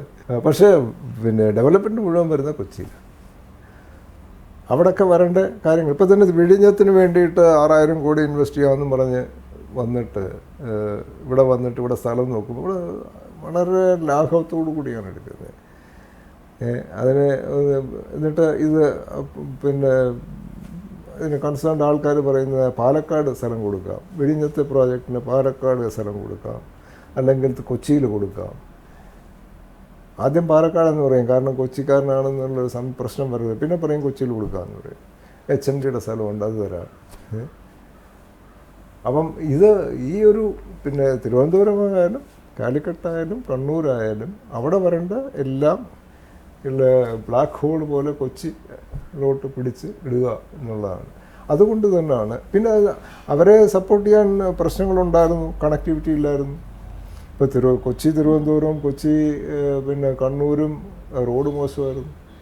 എന്ത് ഡെവലപ്മെൻറ്റ് വരണമെങ്കിലും റോഡാണ് primary, train secondary, air connectivity third. അപ്പോൾ ഇത് മൂന്നും പിന്നെ റോഡ് പ്രകാരം റോഡ് മൂലമുണ്ട്. അതുകൊണ്ട് സാധാരണക്കാരൻ ട്രാൻസ്പോർട്ടേഷൻ വരുന്നത് അവിടെ അത് വളരെ മോശമായിരുന്നു. കൊച്ചിയിൽ നിന്ന് വടക്കോട്ടും കൊച്ചിയിൽ നിന്ന് തെക്കോട്ടും വളരെ മോശമായിരുന്നു. ഇപ്പോഴാണത് വരുന്നത്. ഇപ്പോൾ ഈ ദേശീയപാത കാസർഗോഡ് നിന്ന് തിരുവനന്തപുരം വരെ അല്ലെങ്കിൽ അങ്ങോട്ട് 6 വരിയായിട്ട് വികസിപ്പിക്കുന്നതാണ്. വൈകാതെ ഇത് നമുക്കെല്ലാവർക്കും ഉപയോഗിക്കാൻ തരത്തിലേക്ക് മൊത്തത്തിൽ മാറും എന്നും വിചാരിക്കുന്നുണ്ട്. അപ്പം അങ്ങനെ വരുമ്പോൾ ഈ പറഞ്ഞ നമ്മുടെ വികസനത്തിൻ്റെ ഈ പശ്ചാത്തല വികസനത്തിൻ്റെ ഒരു പേസ് കൂടുമോ?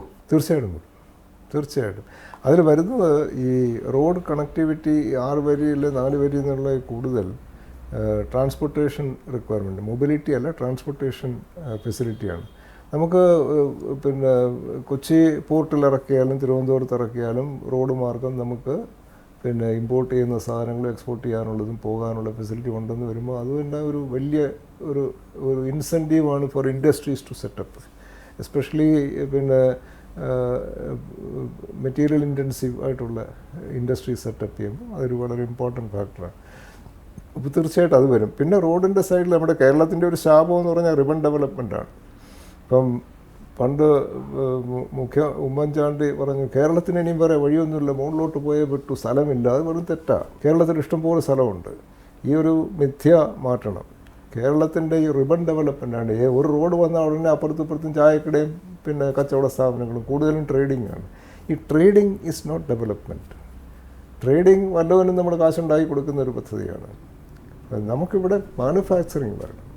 അപ്പോൾ ഈ റോഡ് വരുമ്പോൾ ഇപ്പം തന്നെ നമുക്ക് കാണാം പല റോഡിൻ്റെയും സൈഡിൽ വല്ല ഷോറൂംസും വലിയ അതും ഇതുമൊക്കെ വന്നു കഴിഞ്ഞു. അതിൽ കൂടുതൽ ഇൻഡസ്ട്രീസിനുള്ള സ്ഥലം അലോട്ട് ചെയ്യണം.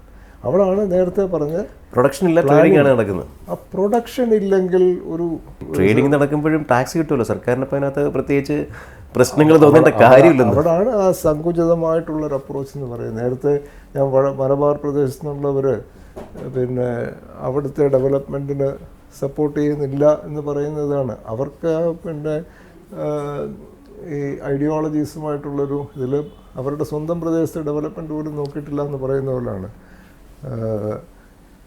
ഇവർ കൂടുതലും ചിന്തിക്കേണ്ടത് ഇതൊക്കെ വരുമ്പോഴത്തേക്ക് ഇൻഡസ്ട്രീസാണ് പിന്നെ നമുക്ക് തൊഴിൽ തരുന്നത്, സ്കിൽസ് ഡെവലപ്പ് ചെയ്യും. മറ്റേവർ ഇപ്പം കേരളത്തിൽ ഇൻവെസ്റ്റ് ചെയ്യുന്നില്ല എന്ന് പറഞ്ഞാൽ ലേബർ പ്രോബ്ലം, CITU പ്രോബ്ലം, അതൊരു ചെറിയ പ്രോബ്ലമേ ഉള്ളൂ. ഞാനിവിടെ പ്രോജക്ട്സ് ചെയ്തപ്പം ഞാനെല്ലാം കൂടെ 900 കോടി രൂപയുടെ പ്രോജക്ട്സാണ് തിരുവനന്തപുരത്ത് ചെയ്തത്. എനിക്ക് CITUമായിട്ടൊന്നും ഒരു പ്രശ്നമില്ലായിരുന്നു. അതായത് ഹെഡ് ലോഡ്, നമ്മൾ CITU എന്ന് പറയുമ്പോൾ ഹെഡ് ലോഡ് വർക്കേഴ്സാണ്. അത് CITU ആകാം, INTUC ആകാം, BMS ആകാം. വളരെ ഒരുപാട് കാഴ്ചപ്പാട് അവരുടെ നിന്ന് എനിക്ക് കിട്ടിയിട്ടുണ്ട്. അതുകൊണ്ട് അവർ കുഴപ്പമൊന്നുമില്ലായിരുന്നു. ഇവിടെ വരാത്തതെന്ന് വെച്ച് കഴിഞ്ഞാൽ നമുക്കിവിടെ ആൾക്കാരില്ല, നമുക്ക് നല്ല ലേബർ കിട്ടില്ല. ലേബർ എന്ന് വെച്ചാൽ പിന്നെ ഫിസിക്കൽ ലേബർ ചെയ്യുന്നവരല്ല, അല്ലാത്തവർ തന്നെ നമുക്കിവിടെ എംപ്ലോയബിളായിട്ട് ആൾക്കാരില്ല. സ്കിൽഡും അല്ലാത്തത് ഒരു കാര്യം പറഞ്ഞാൽ മനസ്സിലാക്കാൻ താല്പര്യമുള്ള ഇവിടെ ആൾക്കാരില്ല. അവനെല്ലാം അറിയാം. ആദ്യമേ വരുന്നത് മാനേജിങ് ഡയറക്ടറുടെ പോസ്റ്റിന് വരുന്നത്, എന്നിട്ടാണ് പ്യൂണായിട്ട് കയറുന്നത്. അപ്പോൾ തന്നെ ഒരു വലിയൊരു ഗ്യാപ്പാണ്. എനിക്ക് കിട്ടേണ്ട 5 ലക്ഷം രൂപ പെർ മന്ത് ആണില്ലെങ്കിൽ മാസം 10 ലക്ഷം രൂപ കിട്ടണം, എനിക്ക് കിട്ടുന്ന 10,000 കിട്ടുന്നുള്ളൂ എന്നുള്ളൊരു കോംപ്ലക്സോട് കൂടിയാണ് കയറുന്നത്. അപ്പം ആ ഒരു കാഴ്ചപ്പാടിലുള്ള ഇതാണ്. അതുകൊണ്ടാണ് പലരും ഇവിടെ ഇൻവെസ്റ്റ് ചെയ്യാത്തത്. അല്ലാത്ത ഇവിടെ ഇൻവെസ്റ്റ് ചെയ്താൽ പിന്നെ കയറ്റിറക്ക തൊഴിലാളികളും അതല്ല, കയറ്റിറക്ക തൊഴിലാളികളല്ല പ്രശ്നം. മറ്റൊരു കാര്യം കൂടെ ചോദിക്കുന്നത്, അതായത് നമ്മുടെ ദേശീയപാതയുടെ വികസനം നടക്കുകയാണ്. ഈ പറഞ്ഞ 6 വരി എത്ര വരിയോ ആയിക്കോട്ടെ, നിലവിലുള്ള നമ്മുടെ കേരളത്തിലെ വാഹനങ്ങളുടെ ഒരു പോപ്പുലേഷൻ ഉണ്ടല്ലോ, അത് ഈ 6 വരി മതിയാവുമോ ഈ വാഹനങ്ങളെ ഉൾക്കൊള്ളാൻ? ഇന്നത്തെ നിലയിൽ മതിയാകും, 6 വരി മതിയാകും. പക്ഷേ പലയിടത്തും ഞാൻ കണ്ടിരിക്കുന്നത് ഈ സ്റ്റേറ്റിൻ്റെ ഈ ഇൻ്റർഫറൻസ്, നാഷണൽ ഹൈവേയുടെ പോളിസീസിൽ സ്റ്റേറ്റിൻ്റെ ഇൻ്റർഫറൻസ് കുറച്ച് കൂടുതലാണ്, അനാവശ്യവുമാണ്. അത് ചെയ്യാൻ പാടില്ല. നാഷണൽ ഹൈവേ വിടുക അവരുടെ പണി ചെയ്യാനായിട്ട്. അതുകൊണ്ടാണ് പ്രശ്നം കണ്ടത്. നമ്മൾ പലയിടത്തും ഇപ്പോൾ ഇടിഞ്ഞു താന്നതൊക്കെ പ്രശ്നം വന്നു. അതുകൊണ്ട് തന്നെയാണ് വേറൊരു രൂപത്തിൽ ഇതെല്ലാം മാനിഫെസ്റ്റ് ചെയ്യും. ഇപ്പം ഈ ചോദിച്ച ചോദ്യം പിന്നെ ഒരു 6-8 വർഷം കഴിഞ്ഞിട്ട് ഓർമ്മിക്കുകയാണെങ്കിൽ ഒന്ന് അനലൈസ് ചെയ്ത് നോക്കുള്ളൂ. ഈ വാഹനത്തിൻ്റെ സാന്ദ്രതകൾ കൂടിയിട്ട് പ്രശ്നങ്ങൾ വരും. കാരണം അവിടെ ഇവർ സിഗ്നൽ ജംഗ്ഷൻസ് കൊടുത്തിട്ടുണ്ട് നാഷണൽ ഹൈവേയിൽ. നാഷണൽ ഹൈവേയിൽ സിഗ്നൽ ജംഗ്ഷൻസ് കൊടുക്കാൻ വ്യക്തമായിട്ടുള്ള പിന്നെ റൂൾസ് ഉണ്ട്. ആ റൂൾസിനെയൊക്കെ മറികടന്ന് ഒരു 5-8 ഊച്ചാളികളുടെ പിന്നെ sorry to use that word, ഒരു 5-6 ഊച്ചാളികൾ ചേർന്ന് കഴിഞ്ഞാൽ സർക്കാരിനെ സ്വാധീനിച്ച് നാഷണൽ ഹൈവേ കൊണ്ട് പോളിസി മാറ്റിക്കുന്ന ഒരു പ്രവണതയാണ് നമ്മൾ കാണുന്നത് എല്ലായിടത്തും. ഇപ്പോൾ തിരുവനന്തപുരത്തിന് ഈഞ്ചക്കലുണ്ടായി, അത് തന്നെയാണ്. ഈഞ്ചക്കൽ ശരിക്കും പറഞ്ഞാൽ അത് വെഹിക്കുലാർ അണ്ടർപാസ്സാണ്. ഇവിടെ കിംസിൻ്റെ അവിടെ ഉള്ള പോലെ വെഹിക്കുലാർ അണ്ടർപാസ്സാണ് വരേണ്ടത്. അതിന് പകരം ഒരു സിഗ്നൽ ജംഗ്ഷൻ കൊടുത്തു. അത് പ്ലാൻ ഇട്ടപ്പോഴേ ഞാൻ എഴുതി കൊടുത്താണ് ചെയ്യരുത്, ഒരു സൂയിസൈഡൽ ഇതാണെന്നുണ്ട്. ഇപ്പോൾ അവിടെ 230-300 കോടിയോ മറ്റോ ചിലവാക്കി ഫ്ലൈ ഓവർ കിട്ടുന്നു. അതാണ്ട് ഈ കാശൊക്കെ നമ്മുടെ കാശല്ലേ. അങ്ങനെയുള്ള മിസ്റ്റേക്കുകൾ പലയിടത്തും ചെയ്യുന്നുണ്ട്. അപ്പോൾ ഈ വാഹനങ്ങളുടെ സാന്ദ്രത കൂടുമ്പോൾ ഒരു 8-10 വർഷം കഴിയുമ്പോൾ ഇതുപോലെ ഇടയ്ക്കിടയ്ക്ക് സിഗ്നൽസൊക്കെ ഉണ്ടെങ്കിൽ കുളമാകും. അതല്ലാതെ ഈ പറഞ്ഞതുപോലെ ഇപ്പോൾ അങ്ങനെ ഒരു പ്രശ്നമില്ല എങ്കിൽ, അതായത് ഈ വെഹിക്കിൾ ഡെൻസിറ്റിയും കൂടെ കണക്കിലെടുത്തിട്ടാണോ ഈ 6 വരി എന്നുള്ള തീരുമാനത്തിലേക്ക് എത്തിയത്? അത് എത്ര വർഷം കഴിഞ്ഞാലും അത് എത്ര കൂടാം എന്നുള്ളതൊക്കെ കണക്കിലെടുത്തിട്ടുണ്ടോ? അങ്ങനെയാണെങ്കിൽ ഈ 6 വരി പാത ഇനി വികസിക്കേണ്ടത് ഏത് വർഷത്തെ കണക്കാക്കിയായിരിക്കും? ഈ 6 വരിപ്പാത ഇനി വികസിക്കാനായിട്ട് ഇനി ഫെസിലിറ്റി കുറവാണ്. ഇതിൻ്റെ പുറത്തൂടെ വേറെ ഈ പറയുന്ന പോലെ ഫ്ലൈ ഓവർ വരും. പക്ഷേ അത് എലിവേറ്റഡ് ഹൈവേ എന്നാണ് വരുന്നത്. കാരണം ഹൈവേയുടെ പുറത്തൊരെണ്ണം വരുമ്പോൾ ഫ്ലൈ ഓവർ എന്നല്ല, അതിന് എലിവേറ്റഡ് ഹൈവേ എന്നാണ്. ഇപ്പോൾ തുറവൂർ ആലപ്പുഴ മറ്റു 12 കിലോമീറ്റർ വരുന്നുണ്ടല്ലോ, അത് എലിവേറ്റഡ് ഹൈവേ ആണ്. അതായത് ഹൈവേയിൽ ട്രാഫിക് കൂടിയത് കാരണം വേറൊരു ലെവലിലേക്ക് കൊടുക്കുന്നു. ഹൈവേ ഡെവലപ്പ് ചെയ്യുമ്പോൾ ഇവിടെ നേരത്തെ ആദ്യം ചോദിച്ച ചോദ്യം ഇവിടെയാണ് പ്രസക്തമാകുന്നത്. ഈ ഹൈവേ ഡെവലപ്പ് ചെയ്തു, ശരി, നല്ല കാര്യം. അടുത്തൊരു 20 വർഷത്തേക്ക് 15 വർഷത്തേക്ക് ഇത് മതിയാവും. പക്ഷേ സൈഡിലോട്ടുള്ള റോഡുകൾ ഡെവലപ്പ് ചെയ്യണം. ഇപ്പോൾ ഡെവലപ്പ് ചെയ്യണം സൈഡിലോട്ടുള്ള, അതായത് പാരലൽ റോഡ്സ്, ഡൈവേർഷൻ റോഡ്സ് എന്ന് പറഞ്ഞ് തിരുവനന്തപുരം നഗര റോഡ് വികസന പദ്ധതി ബാബു ജേക്കബ് സാറായിരുന്നു അന്ന് PWD സെക്രട്ടറി. അദ്ദേഹത്തിൻ്റെ ഒരു കാഴ്ചപ്പാടിലാണ് ഈ പ്രോജക്റ്റ് ചെയ്യുന്നതിന് മുമ്പ് 57 കിലോമീറ്റർ സൈഡ് റോഡ്സ് ഡെവലപ്പ് ചെയ്ത് വീതി കൂട്ടാവുന്നിടത്തൊക്കെ വീതി കൂട്ടി നല്ല സർഫസ് ഇട്ട് പെർഫെക്റ്റ് ആക്കി കഴിഞ്ഞിട്ടാണ് ഞങ്ങളുടെ പ്രോജക്റ്റ് തുടങ്ങുന്നത്. അതാണ് വിഷൻ. മനസ്സിലായില്ലേ? അപ്പോൾ ഈ 6 വരി പാത നല്ലത് ഇപ്പം വന്നു. അതുകൊണ്ടുണ്ടായ ഒരു ഗുണം എന്ന് പറഞ്ഞാൽ ഇതിൻ്റെ കൺസ്ട്രക്ഷൻ നടക്കുമ്പോൾ തന്നെ എക്സാക്ട്ലി MG റോഡ് ഞങ്ങൾ കൺസ്ട്രക്ട് ചെയ്തു. ഇന്നിപ്പോൾ ഈ സ്മാർട്ട് സിറ്റിക്ക് കിട്ടിയ ചീത്ത പോലെ ഞങ്ങൾക്ക് ഒരു ദിവസം പോലും കിട്ടിയിട്ടില്ല. ഞങ്ങളിതെല്ലാം വളരെ പ്ലാൻ ചെയ്ത് നല്ലോണം ഭംഗിയായിട്ട് ചെയ്തു. ഞങ്ങൾ ഒരു കംപ്ലൈൻറ്റും വരാത്ത രീതിയിൽ ചെയ്തു എന്നുള്ള ഒരു കാര്യം. പക്ഷേ ഇതിൻ്റെ സപ്പോർട്ടിംഗ് ആയിട്ടിരുന്നത് ഈ ഡൈവേർഷൻ റോഡ്സ് എന്ന് പറയും. ആ ഡൈവേർഷൻ റോഡ്സാണ്. ഈ നാഷണൽ ഹൈവേയിലും നമ്മൾ ആ പോളിസി തന്നെ. ഇത് വലിയൊരു റോക്കറ്റ് സയൻസ് ഒന്നുമല്ല. ഇത് യുക്തിയാണ്. ഇത് എല്ലായിടത്തും ചെയ്യുന്നതാണ്.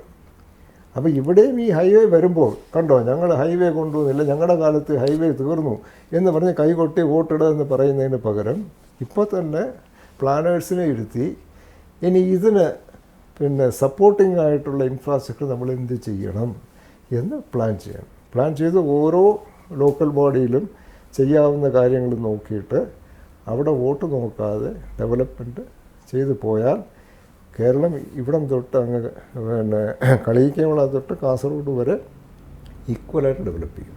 അതായത് ഈ പശ്ചാത്തല വികസനം എന്ന് പറയുന്നത് കുട്ടികളെയല്ല, അല്ലെങ്കിൽ രാഷ്ട്രീയ നേട്ടത്തിന് ഉപയോഗിക്കേണ്ടുന്ന, വോട്ട് കിട്ടാൻ വേണ്ടി ഉപയോഗിക്കേണ്ടുന്ന ഉപകരണവുമല്ല. അത് കാലങ്ങളെ, ഇനി വരാൻ പോകുന്ന കാലങ്ങളെ കൂടി കണ്ടുകൊണ്ട് വ്യക്തതയോടെ ആസൂത്രണം ചെയ്ത് നടപ്പാക്കേണ്ടതാണ് എന്നതാണ് ഈ അഭിമുഖത്തിൻ്റെ രത്നചുരുക്കമായിട്ട് ഞാൻ മനസ്സിലാക്കുന്നത്. എന്തായാലും കുറച്ചു നേരം സി മലയാളം ന്യൂസിനൊപ്പം ചെലവഴിച്ചതിൽ നന്ദി സർ.